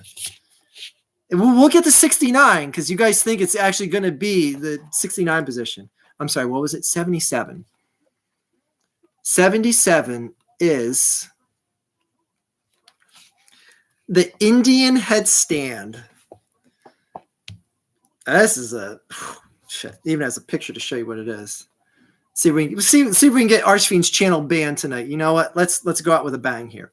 The Indian headstand. Okay, this variation requires strength on his part, and maybe even more fun if she has good arm strength. She puts all her weight on her hands, stretched out in front of her, about shoulder width apart, as though she's about to attempt a headstand. She is really in more of a headstand than she's in a handstand than a headstand position. It's key. If you read that wrong, you're going to get messed up. The man stands on the floor behind her. Okay, here's what I'm going to do. I'm going to read this, and then you're going to vision what you think it looks like, and then I'll show you the picture of what it looks like, and we'll see how accurate your actual mind putting this together. She can either kick her legs up and let him catch her and lift her by the hips, or he can help her by guiding her hips into position. She then puts her legs under his arms, and he enters her from there. Okay? So now, does everyone have an accurate description in their mind? Okay? Now, ranging from a 1 out of 10, which isn't going to be too confusing because I just told you guys the same number. I want you to tell me out of 1 out of 10, the description of your head of this sex act out of 1 out of 10, does it resemble this?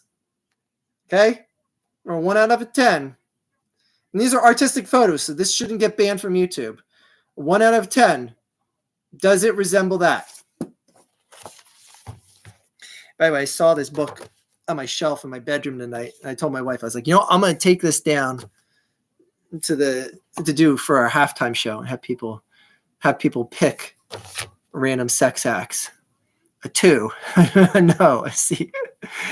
I knew it would have been that one. I didn't know. A 1. Okay. So as you can see, the description of it and the picture of it, like if you didn't have a picture to go with a lot of these, like my wife's ear would have been pregnant if we tried half of these without an actual picture. No clue.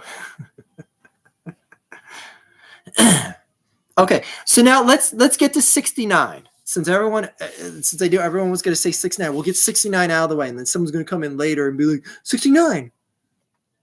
Okay, 69 fittingly is called the Triumph Arch. Ho ho! Little did you know it was going to be named after me, because it was named after me. We all know that. Okay. If you guys can concoct what this position looks like, then I will be amazed. Okay. Here's what the Triumph Arch is. This position requires a bit of flexibility on both of their parts. The man sits with his legs outstretched in front of him. The woman straddles him while on her knees.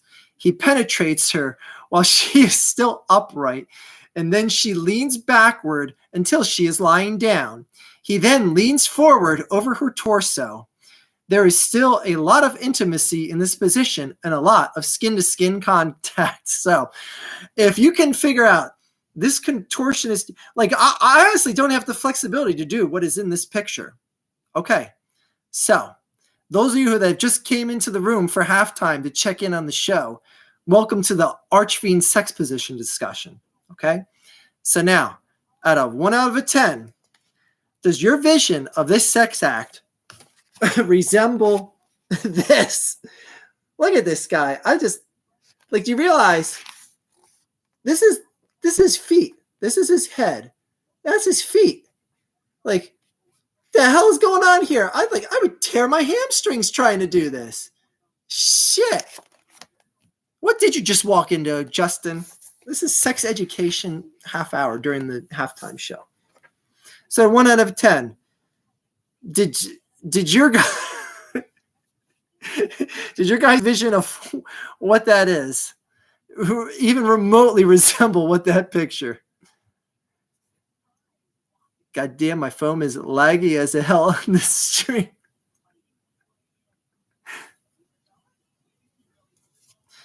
It's an artistic nipple. They can't ban it for this. But anyway, seriously, if my channel gets banned, this would be a 2. They didn't teach that in sex ed. That's hard. No, that couldn't possibly be feasible. My whole thing is like he's bending forward and like, okay, I guess some guys are more well endowed than the others, but damn, man, your shit's got to be like 2 feet long. Like, maybe if he's sticking it, like, is he supposed to be sticking it in her ass? Like, no. Like, shit, man. Like, more the power to you if you can pull that off. It looks like a white guy in the picture too. Like shit. These positions clearly require a spotter. It couldn't possibly be feasible. God, yeah, I agree. Just don't show a picture of an Albanian hot pocket. Oh shit, that might be in here. All right. I mean, maybe if he has no hips. Yeah, like I'm looking at it like in the picture, and it's like his ass seems to be like almost like by the middle of her thighs. All right. What page is the Cleveland Steamer? All right, so that concludes 69, the Triumph Arch. Like, seriously, like, I couldn't bend down. Like, I can barely touch my toes with my hands, let alone put my hands in my knees. Like, this guy must be fun at parties because he can probably suck his own junk. But anyways. All right, so next, 42. The next number, position number 42. And for the record, my wife and I couldn't complete like even half the things in this damn book. 42. Oh, here we go. Here's something. There's something wholesome. This sounds simple, right? The spoon and fork. What could be more wholesome and doable than the spoon and fork? In this variation of spooning, often shortened to spork, she rolls over and lies on her back. She raises the leg closest to him and can rest it on his shoulder or on his side. He positions himself between her legs at a 90-degree angle to her body, supporting himself with one arm behind his back in a half-reclining position. So now, does your vision of what the spoon and fork is remotely resemble this? Look at that. That's doable. I could do that. Yeah. As for the arch whatever, like, shit. Figure this is a lot more interesting than the Best Buy catalog. I've done it. The weird thing is, like, what? I don't exactly know what's going on with his legs, though.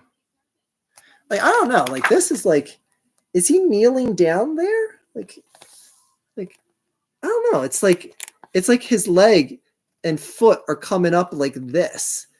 Like, it's like the top of his foot in her spine. Like, I don't know. Kind of weird shit is kind of going on with his legs. Other than that, this is doable. 42 brings all the boys to the yard. That's a good one. Yeah, let me find an adequate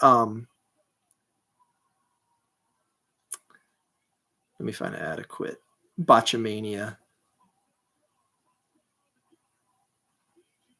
This is an adequate Bochamania to the spoon and fork.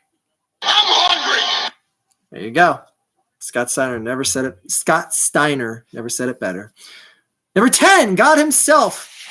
See, 10, there's going to be some basic bitch shit here in the beginning. Oops.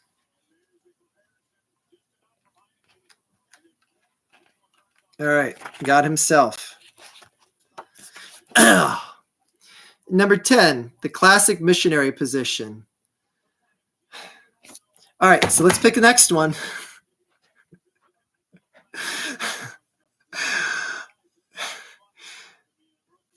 All right, see, missionary on top, bottom there, done.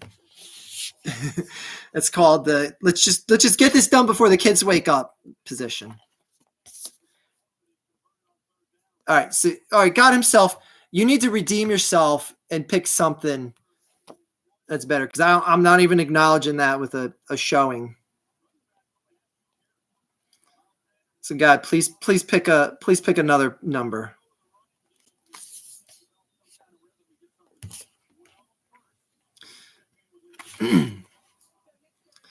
Missionary position, the boring position. All right, God, 76. Oh, something better, 76. Isn't that what we just did? Am I just forgetting? Didn't we just do this, 76? Oh, no. Oh, 76. Oh, shit, God. God himself. Like, I'll be impressed. Forgive me. Again, I haven't slept in like 10 days. I have props for anyone that has done this, but oh God, this picture is like something. Okay. 76. The suspended scissors. Whew. This is some professional level shit right here. Another standing sex position that requires a lot of strength is a variation called the suspended scissors. She lies on her side and scoots herself off the edge of the bed until her hand reaches the floor. With just her legs still on the bed, she supports herself with one arm, and he holds her up from her waist. This is getting kinky. He steps behind her and, holding one of her legs up, enters her. Yes, this will happen while she is supporting herself on one arm. It does require a little extra body strength from both partners. Don't attempt this position if you're not feeling comfortable about it, as thrusting and penetrating while holding a standing position can sometimes feel like a Herculean feat. Now, oh my God, I kind of am questioning like the placement of the legs and stuff, but does it look like he's getting it in? Like, I mean, it's possible, but it's like, I mean, okay, I guess that is a bit more doable. I can't say I've done this with my wife, but that looks like a little Sunday fun day exercise. By the way, the Eagles just punted the ball back. I'm more interested in reading Herculean sex acts than watching the stupid Eagles game right now. Bloody hell.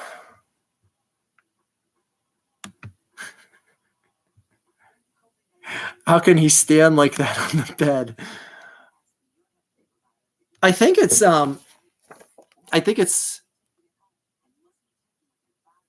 yeah, with just her legs still on the bed. Oh, her legs are on the edge of the bed. He's standing at the edge of the bed. Like her leg is draped on the bed. Like that's the thing. They should have put it, like, would have killed him to draw a bed here. Because I guess that would help support the weight. And then he's holding it up with his arm there. So there you go. Any of you out there that saved your marriage with this book tonight, you're welcome. Let's see what Bochamania has to say about this. Okay.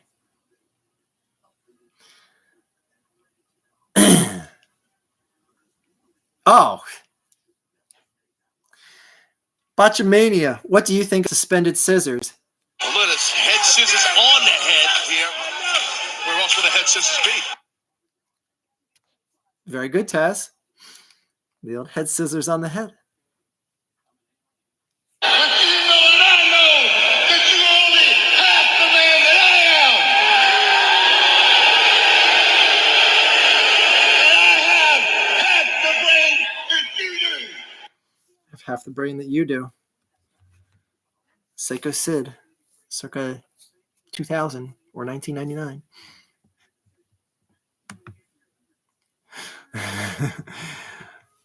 That dick has been stacked against Gulk Hogan.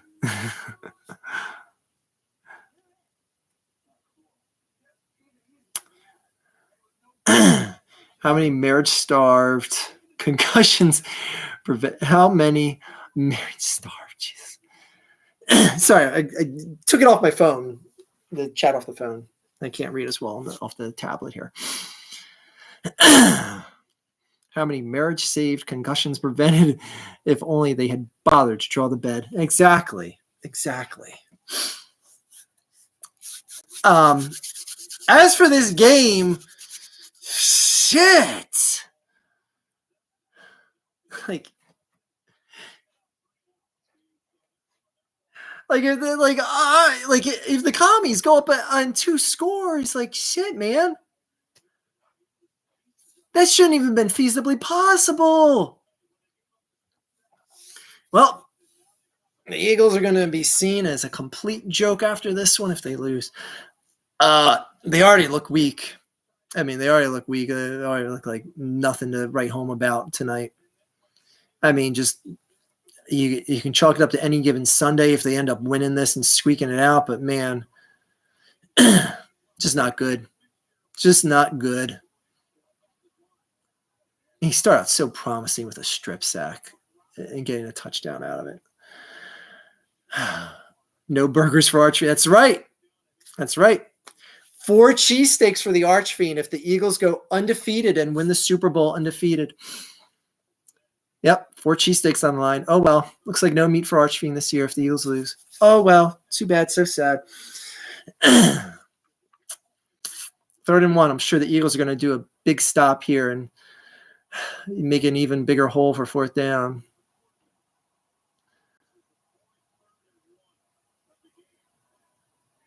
Jesus. The Eagles are laughably embarrassing tonight, yes. I have had Impossible Meat. Some of it's actually pretty damn good.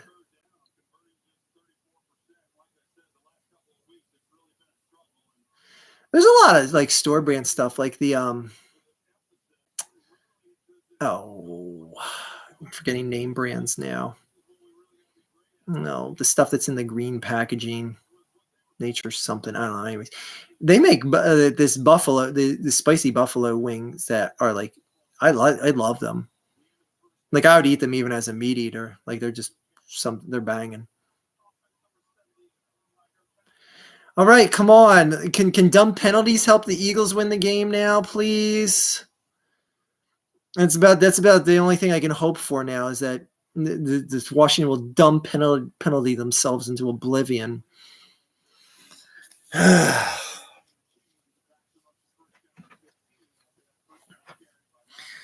Oh. I like meat, but I eat vegetarian if my college had bad food that day. Yeah, it's really not that bad.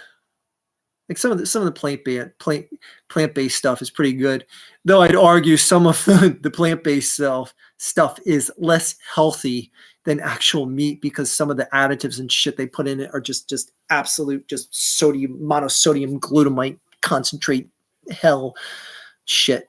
Anyway, if the Eagles win it all, which they won't, the Archfiend needs to eat a roast pork sandwich. Yeah. Yeah, I won't hold my breath on that one. I can't be on a vegan diet because I'd get too skinny. I need meat. Yeah, I was vegan for a couple of years. Oh, there's Carson Wentz. Great. Just what I want to see. His ass grinning on the sideline. That makes me feel great. Even like the commies are even getting like the tightly contested passes now. Like all of a sudden, they're just like the greatest receiving team ever. My wife is vegetarian, but I still eat meat. It helps that I cook to give her variety, and I have new ideas to work with. Good stuff.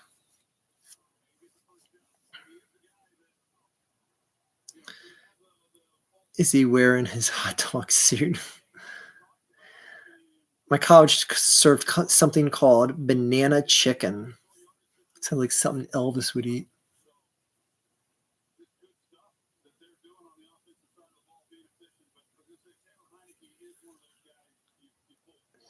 God, Carson Wentz, you're never playing football again. Never as a starter. Who would sign him as a starter at this point? Washington definitely ain't going back to him now. Oh, my sweet Jesus, merciful heaven. Again, all of a sudden, Washington is the greatest reception team walking the face of earth. All of a sudden, magically, they haven't looked like this all season. They're getting every contested pass, every great pass.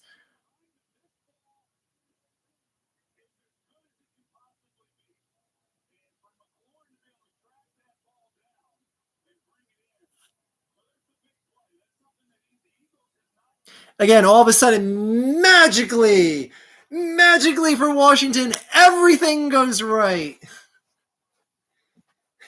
Like, not to get lost in the sauce, the Eagles are still playing like shit, but all of a sudden, magically, everything just harmoniously comes together for Washington. It hasn't all season, but it comes together tonight. What a fortunate state of events for Philadelphia. But I will overcome this shit. Like, shit, the game ain't over. Damn, man. How about them Eagles? Sad. Yeah.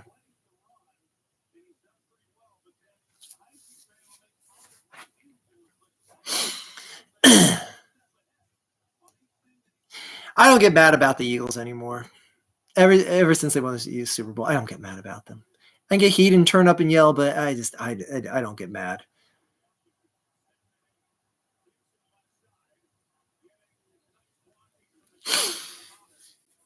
Damn. Oh well, reality check for the team. Again, this is why I kept the Cowboy pointing and laughing at an absolute minimum yesterday. Because, man, if your team hasn't played yet, you just keep shit quiet. Don't get me wrong, I still enjoyed seeing Aaron Rodgers cash in on his part ownership of the Dallas Cowboys. Ah, damn, another 3rd and 1. I feel like every other play tonight has been Washington 3rd and 1. 3rd and 1 Washington. 3rd and 1 Washington. Like, I honestly, I'm curious, how many damn third downs have they converted tonight? I guarantee the Eagles might have converted 2. Let's see. 3rd down conversions. 2 for the Eagles. 11 for Washington. 11. That is gross. I don't know. Maybe this didn't update yet. Hold on. Might be 12. It was. It didn't update yet. It was 12. That's great. It's wonderful. It's a Super Bowl caliber team, guys. Super Bowl caliber teams give up 12 first downs when it's halfway through the 3rd quarter. Give up 12 third down conversions halfway through the 3rd quarter. That's good. That's good.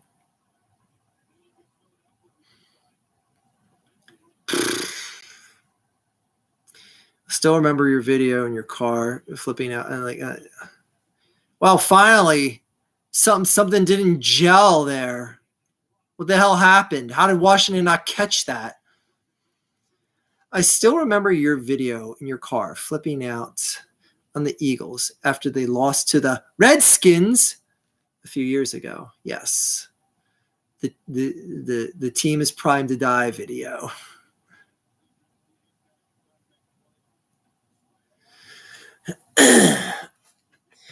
I mean, this 3rd down play is as close to being the game as possible. Like, oh my gosh.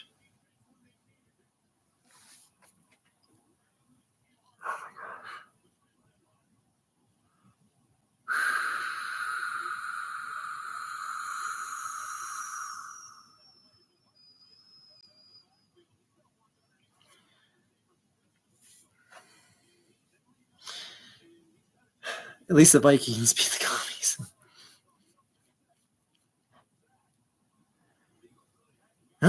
Still 2-score. Well, I mean, this field goal makes it a 2-score game. So, I mean, it's still going to take some effort. Like, that's a huge field goal. That was still a huge drive for Washington. Like, there's no excuse that this should have been a 2-score game at any point. None. I'm sorry. 4-win team coming in to an 8-0 team's house? No. Mm-mm. I have so many voice clips from that video. Speaking of voice clips, what does Bochamania think about this game right now?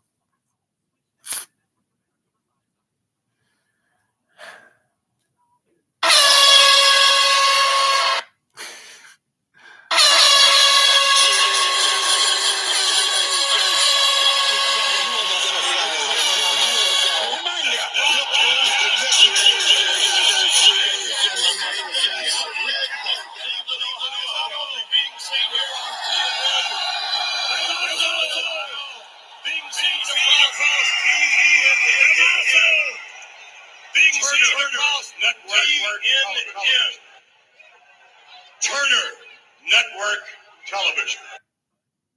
I'm hungry. Super Dragon. Okay.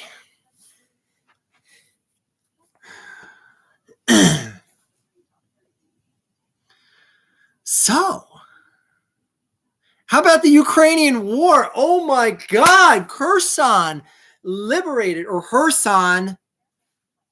I don't know, like I hear Ukrainians call it Kherson, and I hear other people calling it Kherson, so I don't know. My God, I don't know if people realize this, but Russia is getting their ass kicked so summarily in so many ways. We're going to talk about the Ukraine war here for a hot minute. A world superpower is about to be just. Thank you, Homer. English. Who needs that? I'm never going to England. A world superpower is about to be decimated into oblivion. I wouldn't be surprised if China takes back old lands that belong to China in Eastern Asia that belong to Russia presently. This war I have found to be so fascinating in so many ways because there is no way Vladimir Putin can back out now. It went in with his strategists and the world strategists saying that, yeah, this is just going to be a 3-day war. You're going to go in, kick that ass. And honestly, most of Ukraine is not going to want to fight, or they're just going to be willing to accept Russia into the fold. Okay, that's a good answer back after that field goal, getting sniper shot at the 20-yard line. Ukraine has killed so many Russian soldiers. These these mobilized soldiers from Russia, where they taken 300,000 Russian citizens, men, and just thrown them into the meat grinder, made them the first line guys, because basically Russia's strategy now is to waste the ammunition of the Ukrainians, the Ukrainian army, and then hopefully that leads to advancement, which it hasn't yet, to force soldiers to be out there in the front lines. And secondary lines are told to shoot anyone if they start running back. Russia hasn't advanced much more than 1 total square mile worth of land in the past month. They've lost the entire city of Kherson. And there's basically no way for Russia to win this war at this point. None. Zero. None.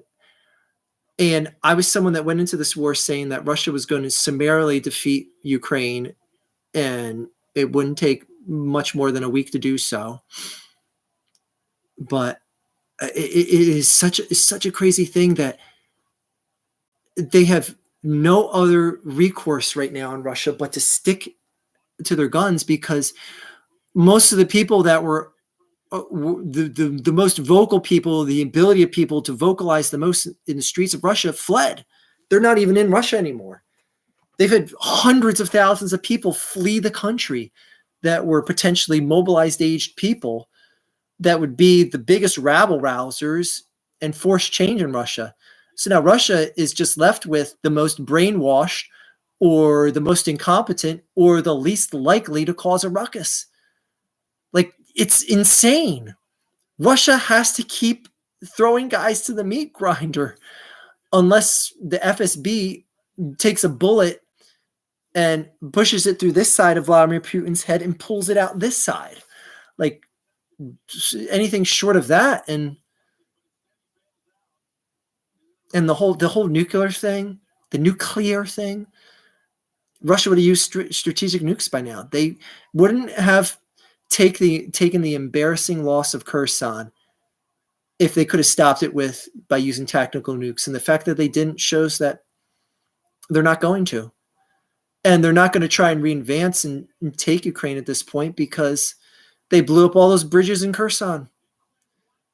So if you're retreating and you blow up all the bridges, then you don't plan on coming back in. So it just goes to show, anything they backed out of, they ain't going to try and come and claim. So they're not going to come and claim Ukraine. They tried to get Kyiv and got embarrassed. They dropped paratroopers into Kyiv and they got slaughtered. Anyways, I just think it's tremendously fascinating, and the fact that Putin even held off announcing the full retreat of Kherson until after the election, the midterm elections here in America, because he didn't want to see it as some preliminary victory for the sector of the Republican Party that supports the Tucker Carlson minds of the Republican Party. He didn't want to, stymie their chances of winning, because people would be like, well, Russia's still doing kind of good, so I'm going to support that guy that's a Tucker Carlson-minded guy. But instead, all those people ended up losing for the most part in the midterm elections. So the next day, Vladimir Putin's like, okay, we're moving our guys out.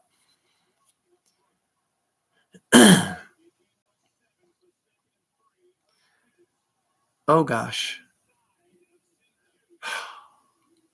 Now we have a must convert third down here and a must go for it fourth down if they don't get it here.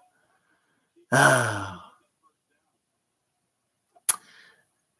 imagine being asleep. Homer goes off and wakes up the house. There's a light sensor on it. And it actually, the volume is dependent on how much light there is outside. So like if the sun's just coming up and like your room just starts lighting up, it talks really softly and then gets louder and louder the more there's light. First down, Eagles. Okay. Russia's going to lose and say that the military exercises are over. Yeah. Well, Vladimir Putin is going to get out of this by saying that, and those who don't know, he didn't order the mobilization. It was his government. They took a formal vote that he chaired, and they gave the go-ahead to invade and colonize, specifically the western portions of Ukraine, the Donetsk and Luhansk portions of Russia in specific, because there's a lot of ethnic Russians there, and that was areas that were already contested regions before the war even started. There was areas that were still in full control by Russian separatists before the war even started in February. But now they've had control of Crimea since 2017. Russia's about to lose that too. Ukraine's about to cross the Dnipro River, and they're going to take Crimea back. And Russia's going to end up with less than what they had in the beginning of the war. And my God, the Eagles have life. Don't screw this up, you sons of bitches.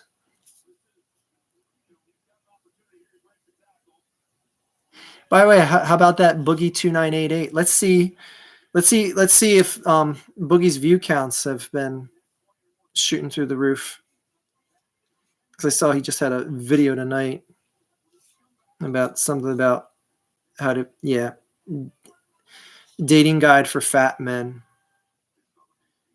Wait, that's not what the original title was. I saw this earlier and I thought it said something like how did fat guys get good-looking women?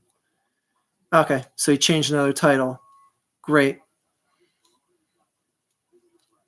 Okay.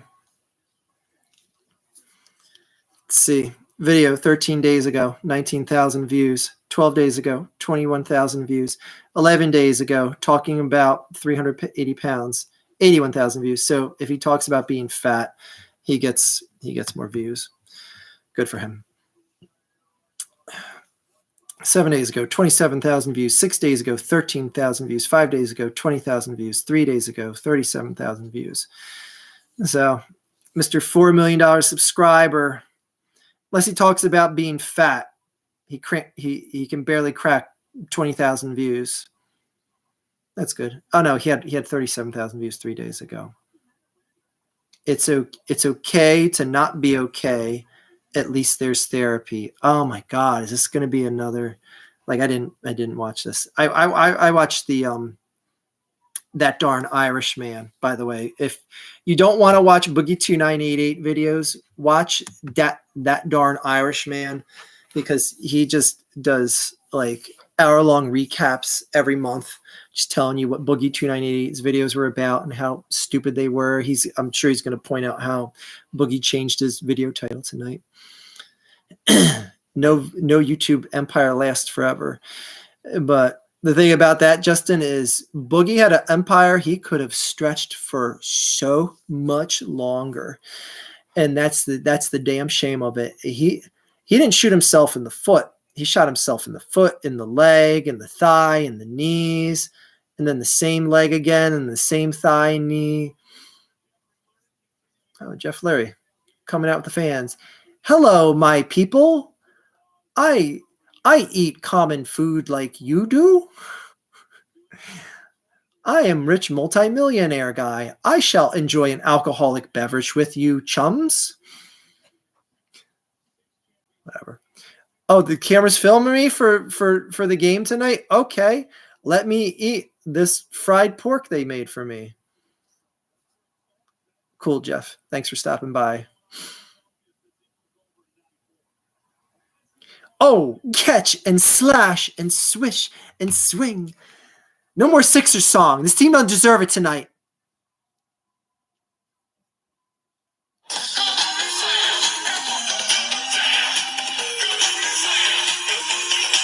That's the new Eagles touchdown song.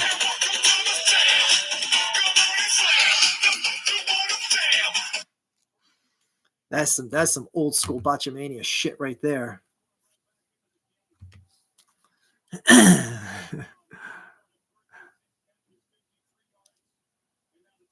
Promotional consideration paid for by the following.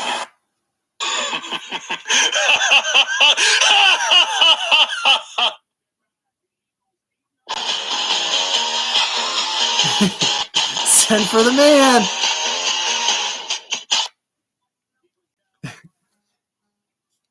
Don't start corpsing or they're going to send for the man. Jeff Harvey. Good old Jeff Harvey. Oh, boy. Remember when Aaron Carter beat Shaq? I don't remember that.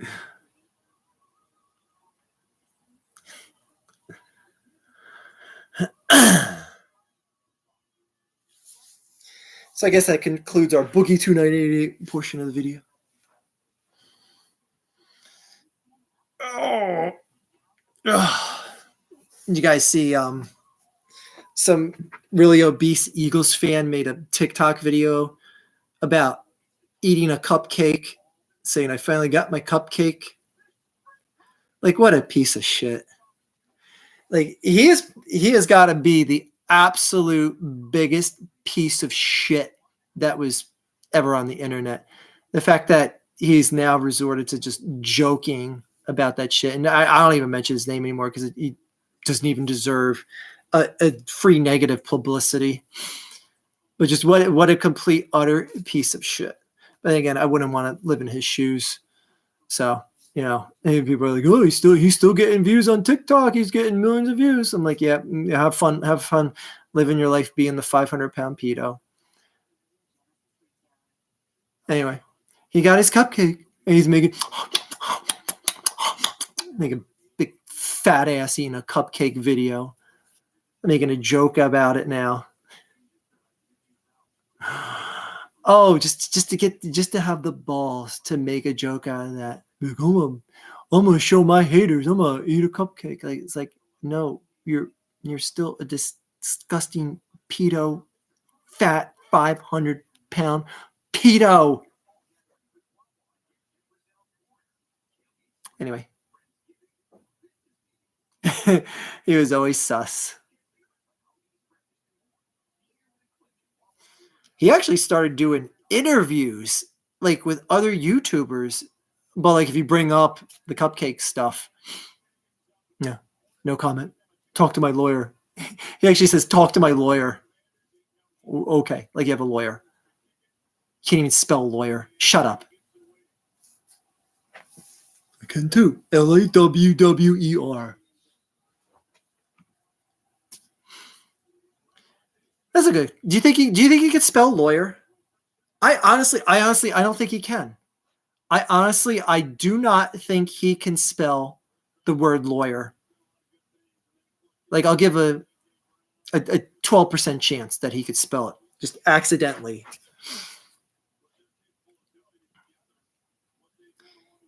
He belongs on prison. Well, he technically could cover an entire one, I guess. I can't believe I actually met Voldemort. I'm just going to refer to him as Voldemort at the Meadowlands before a Giants-Eagles game. A friend introduced me to him. Well, hopefully you didn't have like your 13-year-old sister with you, because she might have been ruined forever if she was there with you.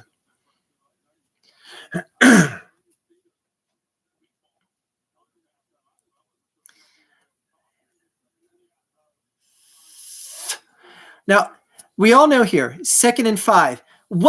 How many yards is Washington going to get here? I'm going to say 4.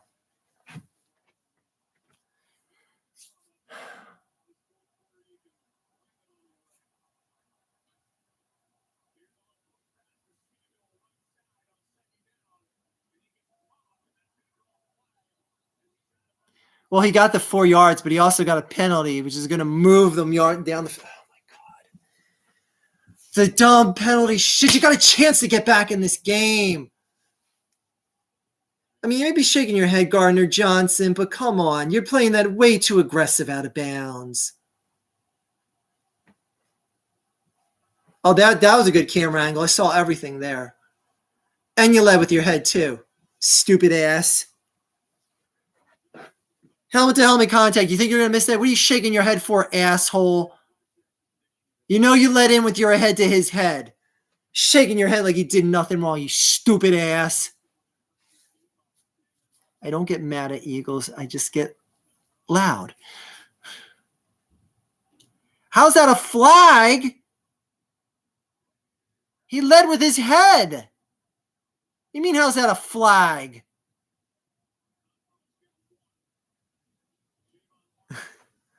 It's not a dumb call. He lowered his shoulders and led with his head. You can't do that. And we'll let you with your head to his head.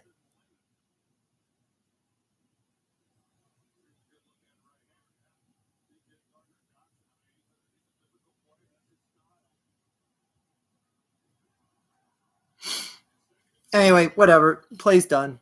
Here we go. 2nd and 9. Here comes the 8-yard play.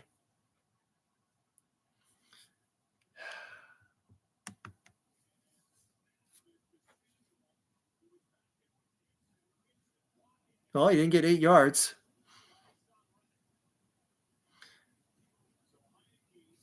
My God, this would be the biggest 3rd down stop of the freaking game.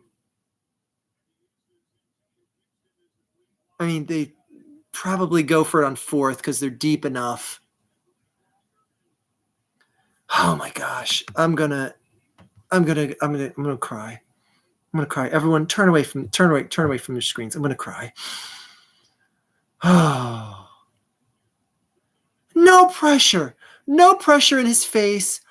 Oh.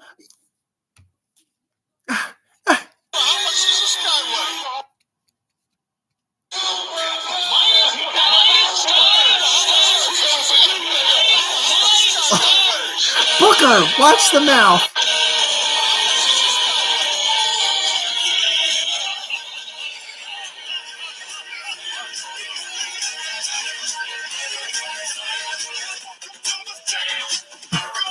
Well, we didn't get a touchdown. Relax, Bochamania.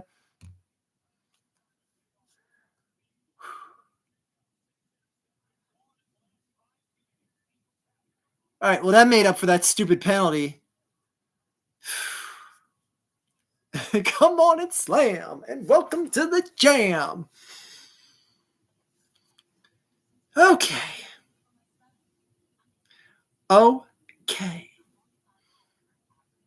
Way underthrown. I know. I thought the spirit of Carson Wentz just came in and jumped into Heineke's body there. Okay. Damn, they needed that. This kind of a dumb play call, though. Like, you're going for it on 4th down. That was Riverboat Ron just trying to be too damn slick, because you're deep enough that you're going for it on 4th down there.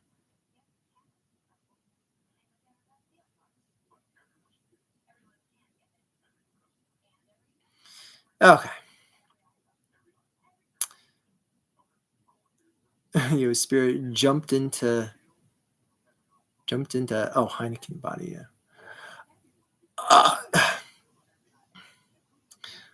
Get this man a beer. Get this man some weed. Come on, we're pro weed tonight, not pro alcohol.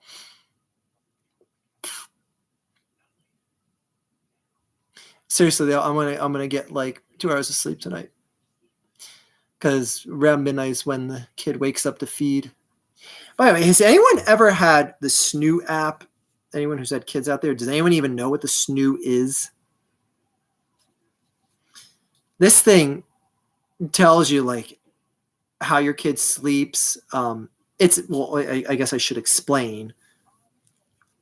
It's a crib where if your kid makes noise or it senses they're moving, it'll like vibrate more. It has a platform that kind of spins. I know this is like trying to describe sex acts from that book. But it also has an app where you can see like how much your kid stays asleep, how much they wake up.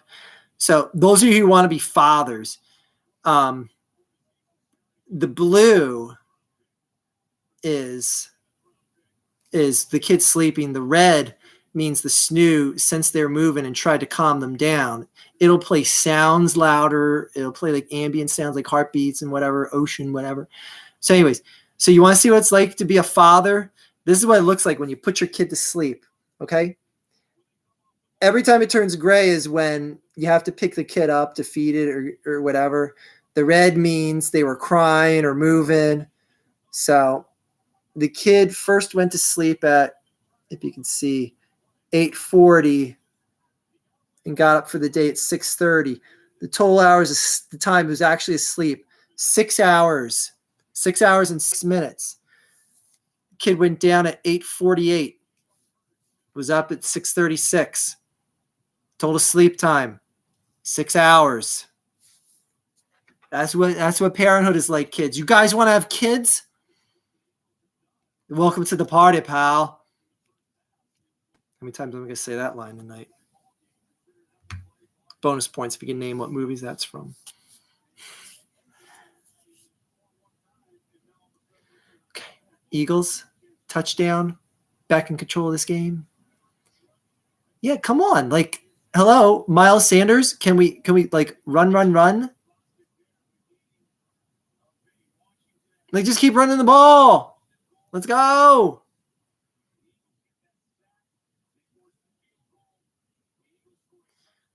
Second coming in January.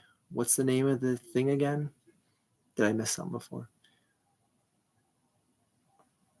Am I and Muse still friends? No, I haven't spoken to him or spoken of him in like the longest time. I couldn't even tell you if he still makes videos anywhere. Damn, Hurts. Way to make something out of nothing there. And great, the Eagles have a 3rd and 1 now.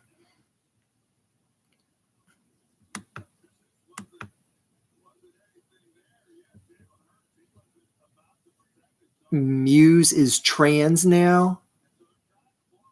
See, I don't know if you're being serious or not, so I don't want to state that as fact. If he is, good for him. Oh,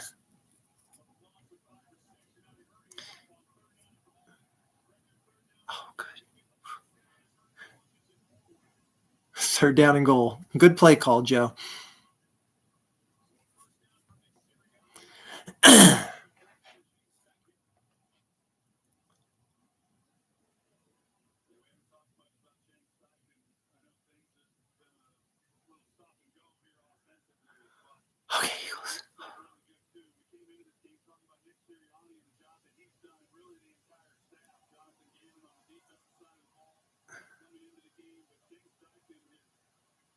Yep, they are.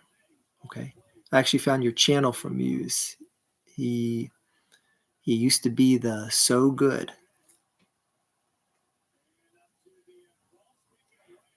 No. That was down. Okay, like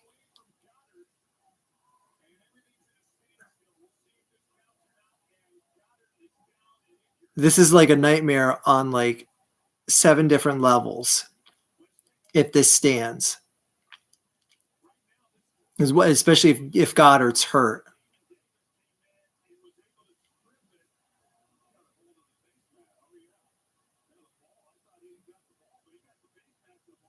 He's down. He's touched. He's down. Even if that is a turnover, he was touched and down.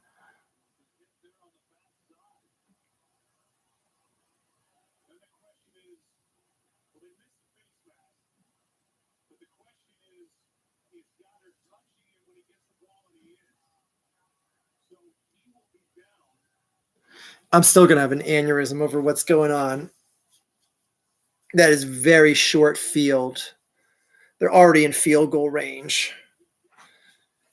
Jesus Christ.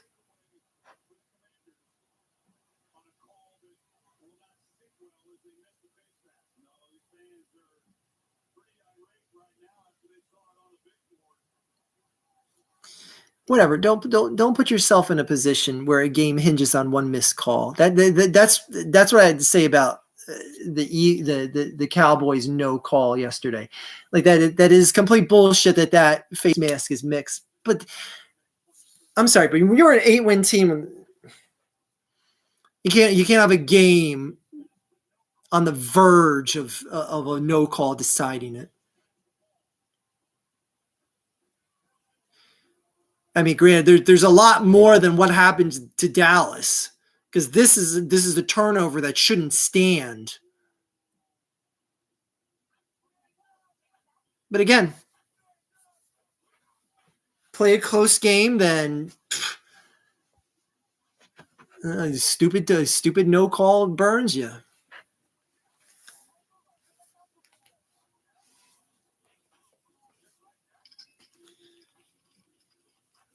Yeah, I only get so heated over no calls. Trust me, that's bullshit, and there's going to be a lot of people pissing and moaning about that one if the Eagles lose this game. And rightfully so. Again, don't be playing to win the game on a final drive potentially.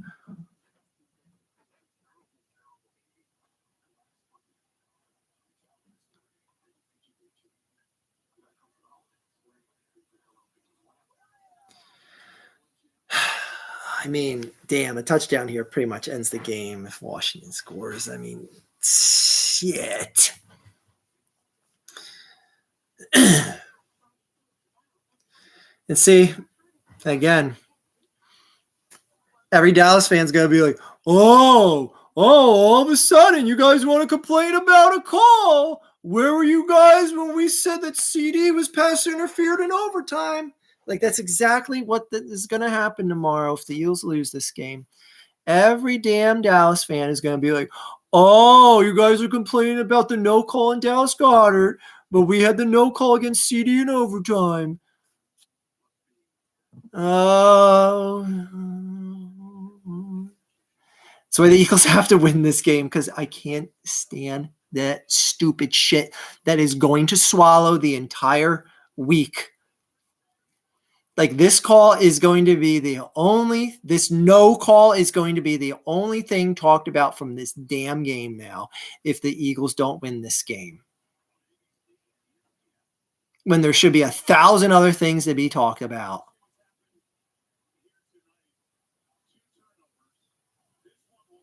Yeah, but they should have only had one turnover tonight because one was off of a no call.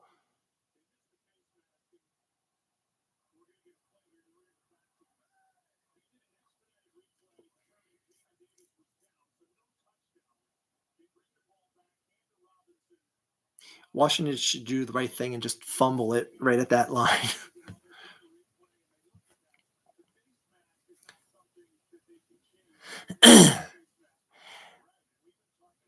Man, how pissed would Washington fans be if they actually did get that call? Like if the refs actually did make that call, it'd be like, you stupid ass. You had the strip. You didn't need to do the face mask. But anyways, I just hate when stupid shit becomes the one damn talking point off of a game that, again, there should be 10 other things. Okay. Do a big stop here because this is not giving me field goal range now. That was a huge loss of 4 yards.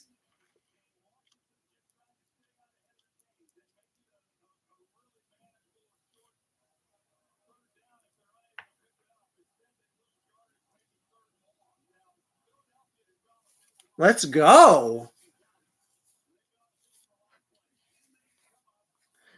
Let's go. Come on. This is diddly-do doable, as Ned Flanders would say. No pressure. No pressure.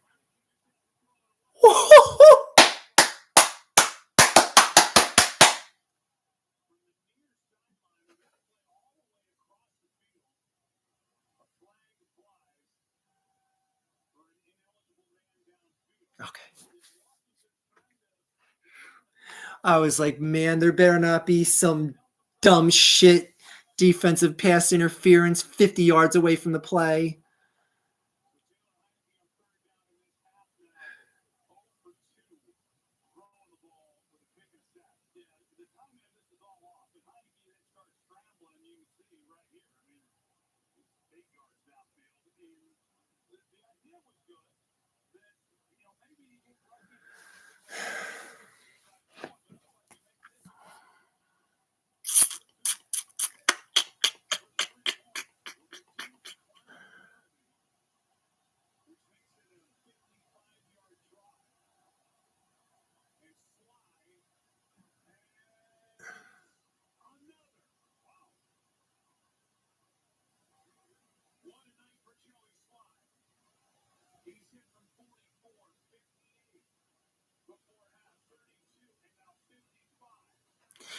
Again, all of a sudden,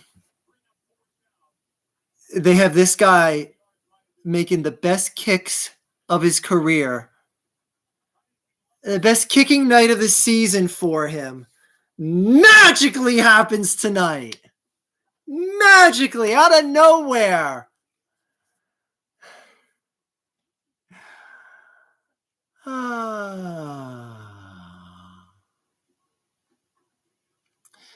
Yeah, it is kind of early for this game to be wrapping up. I mean, granted, it's 2-minute warning hits. There'll be like an hour left in the game.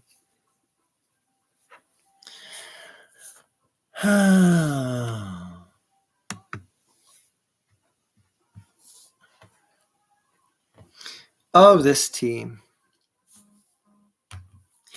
Oh, this team. You so silly.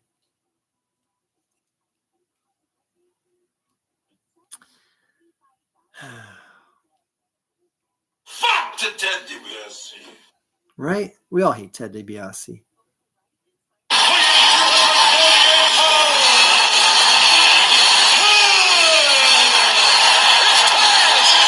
Boy, if this app don't bring a smile to your face, nothing will.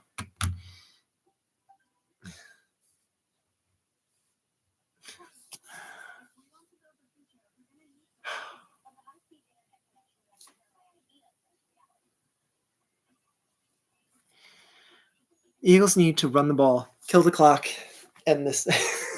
Every time I look over, I see this stupid scissoring picture. There, book's closed. Someone who came in late is like, what the hell was that he just showed? Waiting for Homer to go off. Oh, here. Why not I just make your wish come true? Oh yeah, where's the little whirly gig? I make people's dreams come true. Chelsea, this is for you. This year I invested in pumpkins, on up the whole month of October. And I got a feeling they're going to peak right around January. And bang, that's when I'll cash in. There you go. A pumpkin theme shout out from Homer. How apropos.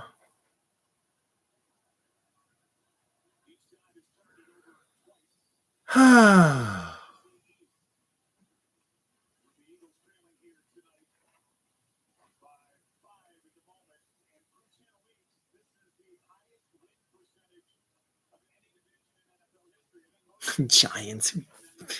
No one's scared of the Giants. Stop.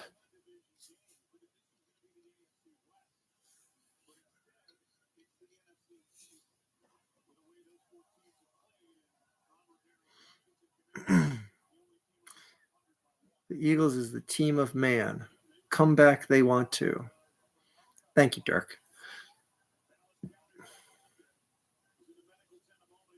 There you go. Run that ball. Run that ball. Well, you got to get first downs too, but run that ball.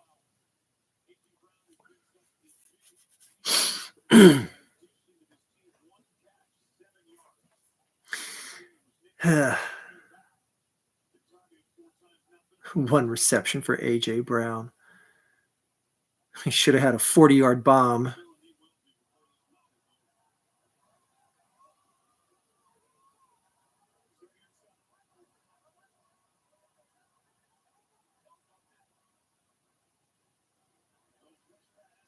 Okay. All right. All right. I'm digging. Are you kidding me with my Giants?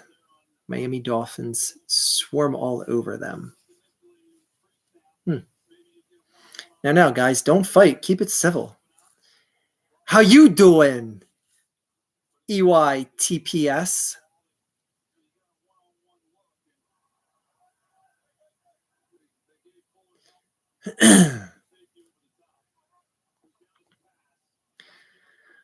Okay. Oh my God. It's going to be holding.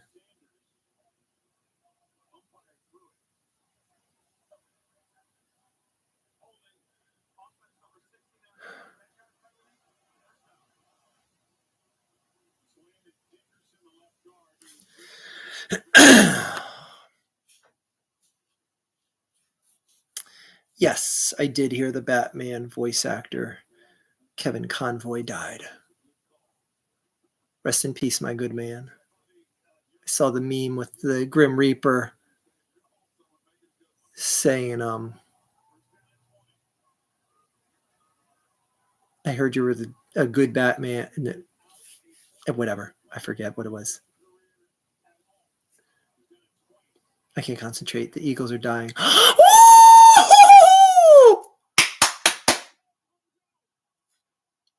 Aneurysm.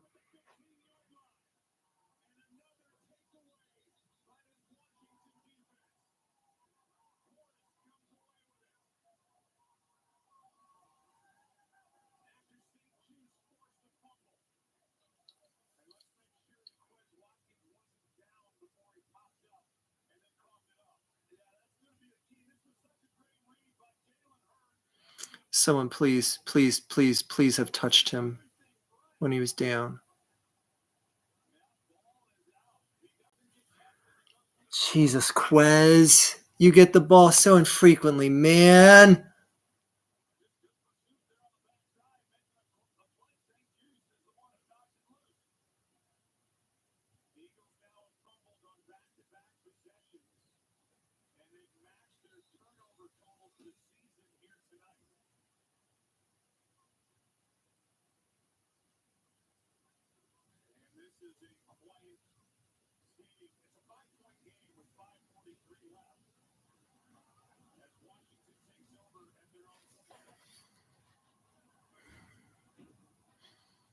He wasn't down because he wasn't touched by the other team.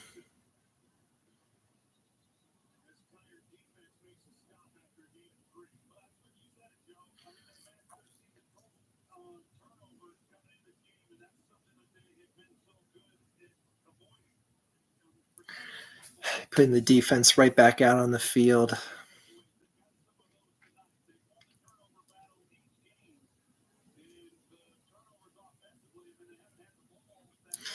Liam, the Eagles are going to lose to this stupidity. All we're going to hear about is Quez Watkins dropping that pass, A.J. Brown dropping a pass that landed in his hands, getting it taken away from him, and a no-call face mask that resulted in a turnover that went to the Commies. That's all we're going to hear about this week if the Eagles don't win this.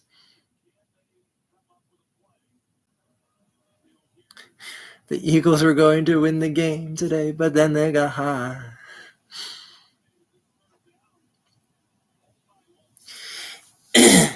Honestly, it's like if the Eagles do somehow win this, this is like a Herculean collapse on the Commies' part.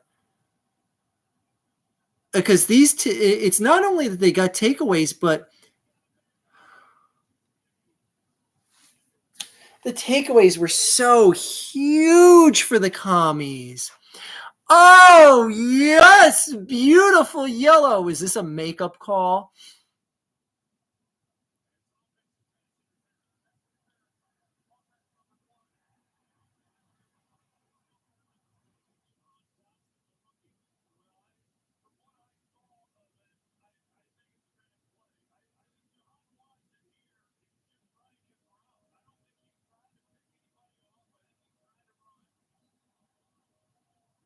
That's a makeup call. That's a makeup call. You don't.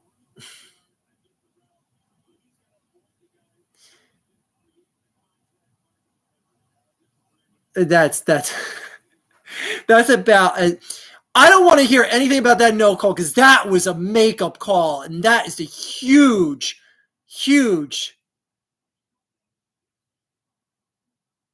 And now the Eagles are going to get the ball back.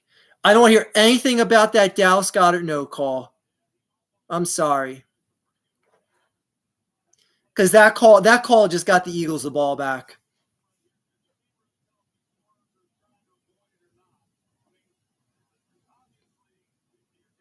It's like, what could any of them have done to avoid that from happening? Like, that is not a penalty. I'm sorry.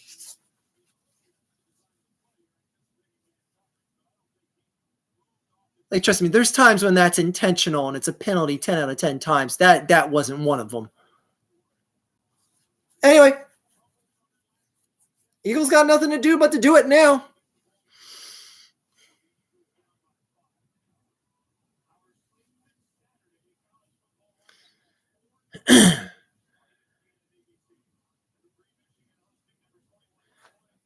Again, the Eagles winning this game after A.J. Brown not catching that pass that landed in his hands, and that resulting in getting stripped away and it being a turnover. Quez dropping that pass and that being a turnover. The no-call face mask on Dallas Goedert and that being a turnover. If the Eagles still somehow win this game, like I was saying how, like, you can't take a scrappy dogfight victory and feel too high, but I'm sorry. The Eagles took so many shots to the feet here. If they pull this out, that's actually somewhat impressive. I just want them to win because I don't want to hear anything about the damn no call on Dallas Goedert. Oh, that ain't going to get it done.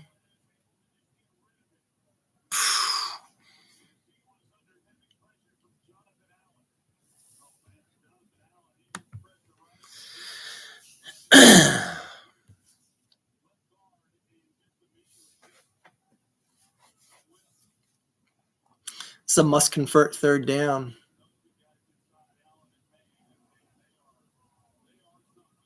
And, man, I don't feel good about the defense forcing a 3-and-out. So you guys say they're going for a fourth down, too.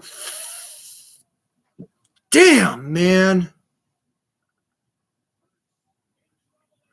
And he takes the sack.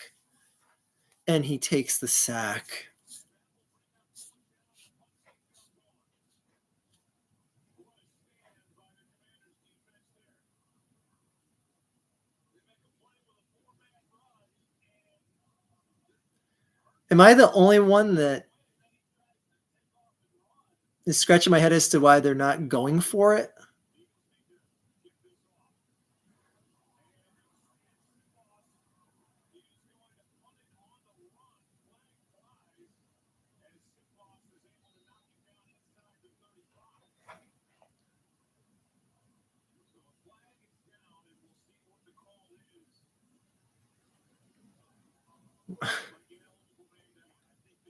What even is this shit?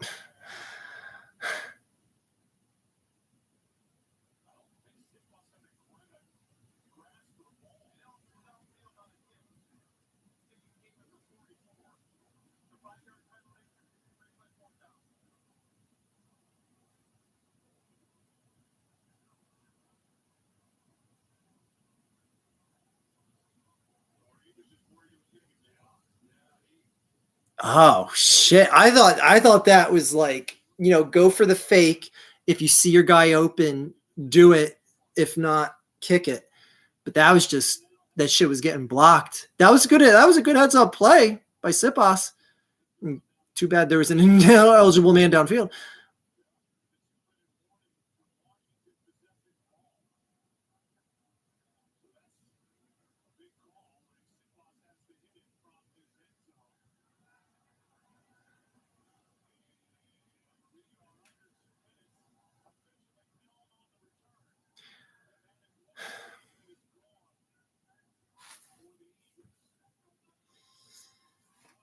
Tonight's performance is beyond inexcusable. No one played well. Josh Sweat played well in the first quarter. That was about it.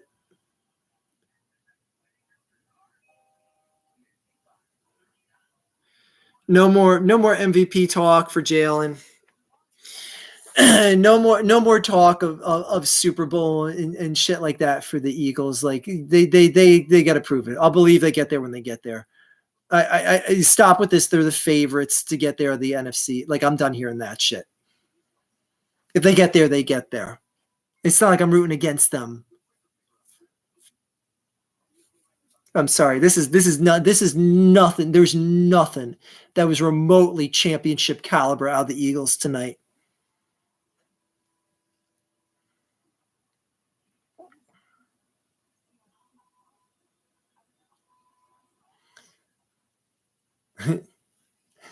(17-0). Honestly, I could not give a shit less about 17-0. You go 17-0 and then don't win the Super Bowl. You get remembered just like the one season. I was gonna say you get remembered like the Patriots do, but they, fortunately for themselves, won a lot more of the Super Bowls they made it to.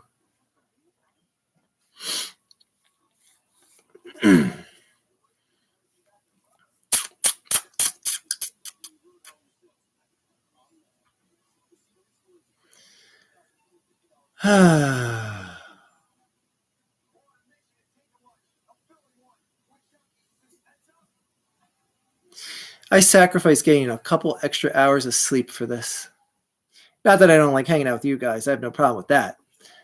But man, such a piss poor effort.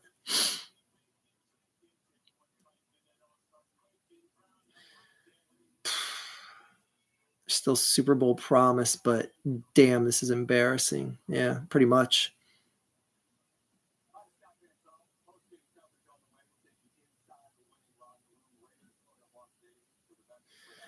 Yeah, I know, Chad.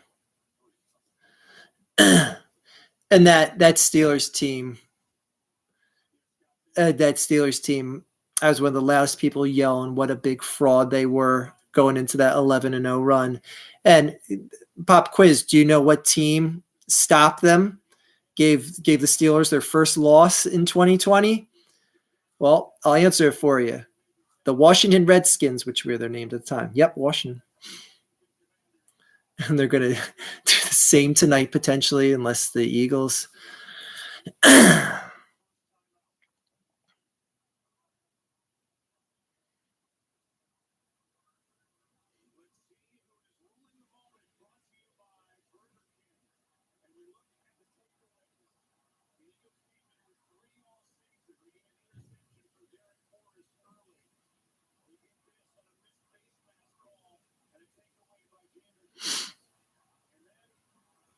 Damn it, Quez. Like shit, man. I think that Quez Watkins fumble hurts a lot more than the no call on Dallas Goedert.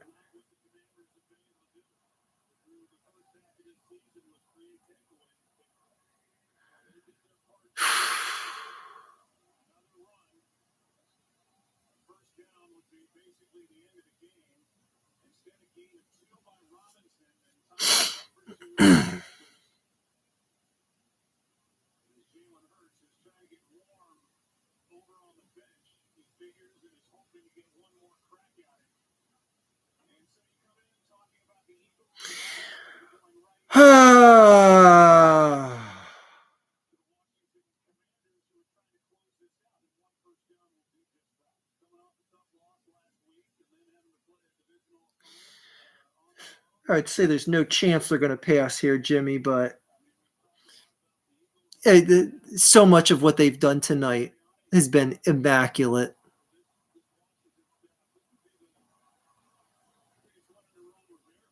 Yeah, they are going to pass it. Shit. With no pressure.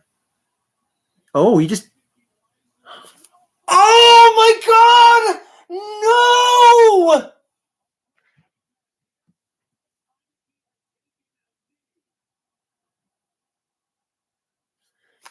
I mean,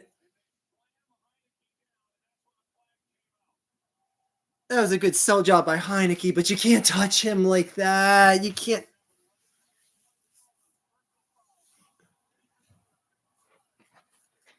This has got to be the most colossal like layers of like bullshit the Eagles have shoveled on themselves.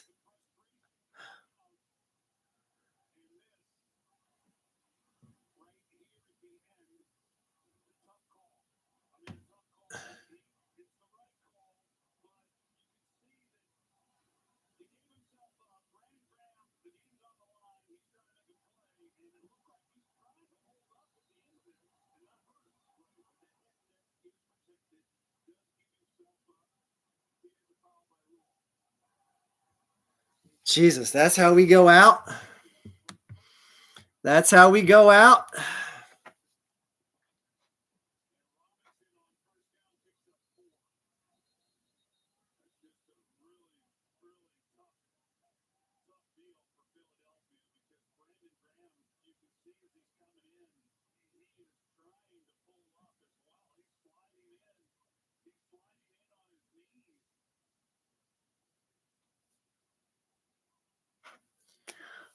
That is very true. They're pointing that like he can only register so much. Like, how can he stop his momentum? Like he did give up by going to his knees. Like what could Brandon Graham have done? He's come around the corner.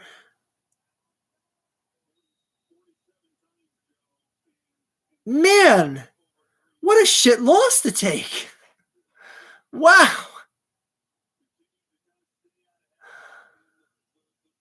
Oh.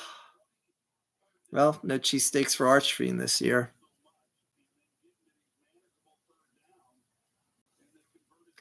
Got it, guys. I would have so rather had 3 hours of sleep than watch this game.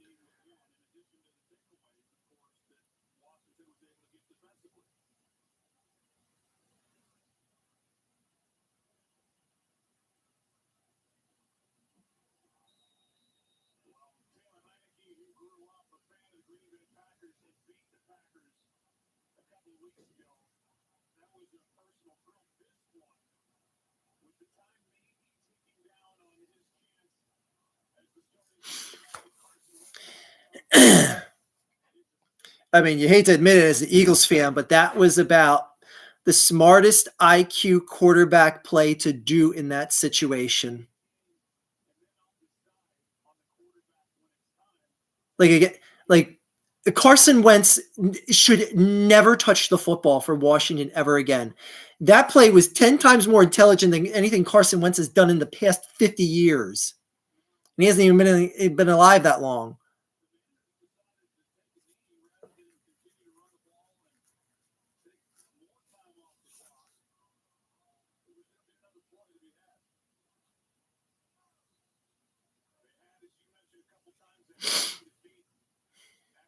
Just end this.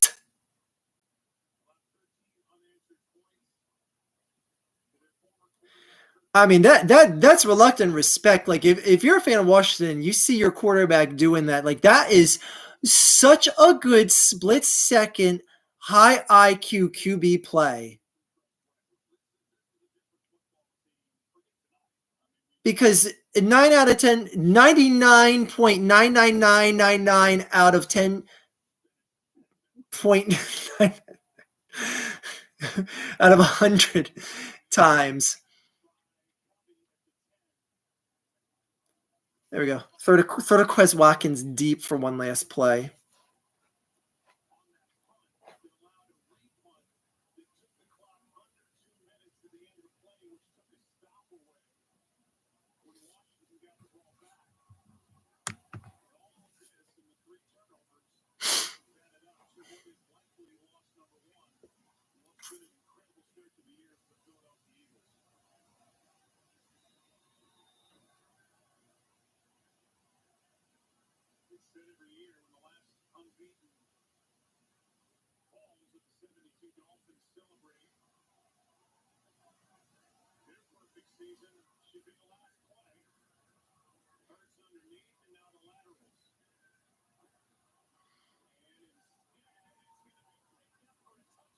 Boy, if that ain't the most fitting ending, I don't know what is.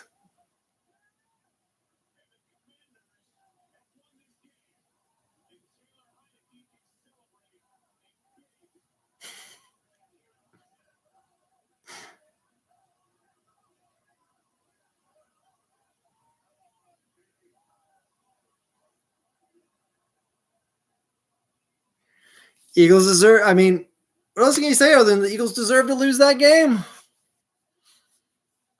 I mean, I wish I could say, like, damn, man, they played so much better than Washington tonight and lost. They didn't. Taylor Heineke just schooled Jalen Hurts head to head.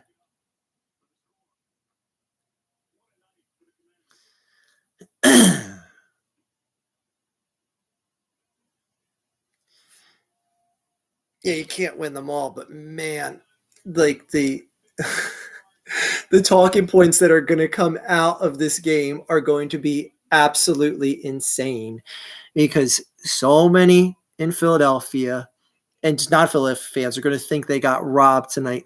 But I'm sorry. Washington deserves to win that game just from that play that Heineke made, taking that knee. And again, 99.999% of the time, your average quarterback is just looking to either make a play or get the ball out of bounds. Taking a knee is my mind is blown by what an intelligent quarterback play that was. That might have been the greatest non-throwing quarterback play I have ever seen beyond Nick Foles catching that touchdown in the end zone on the Philly special. But seriously, that was again, reluctant respect. I got nothing but respect for when I see something that is a genius level play.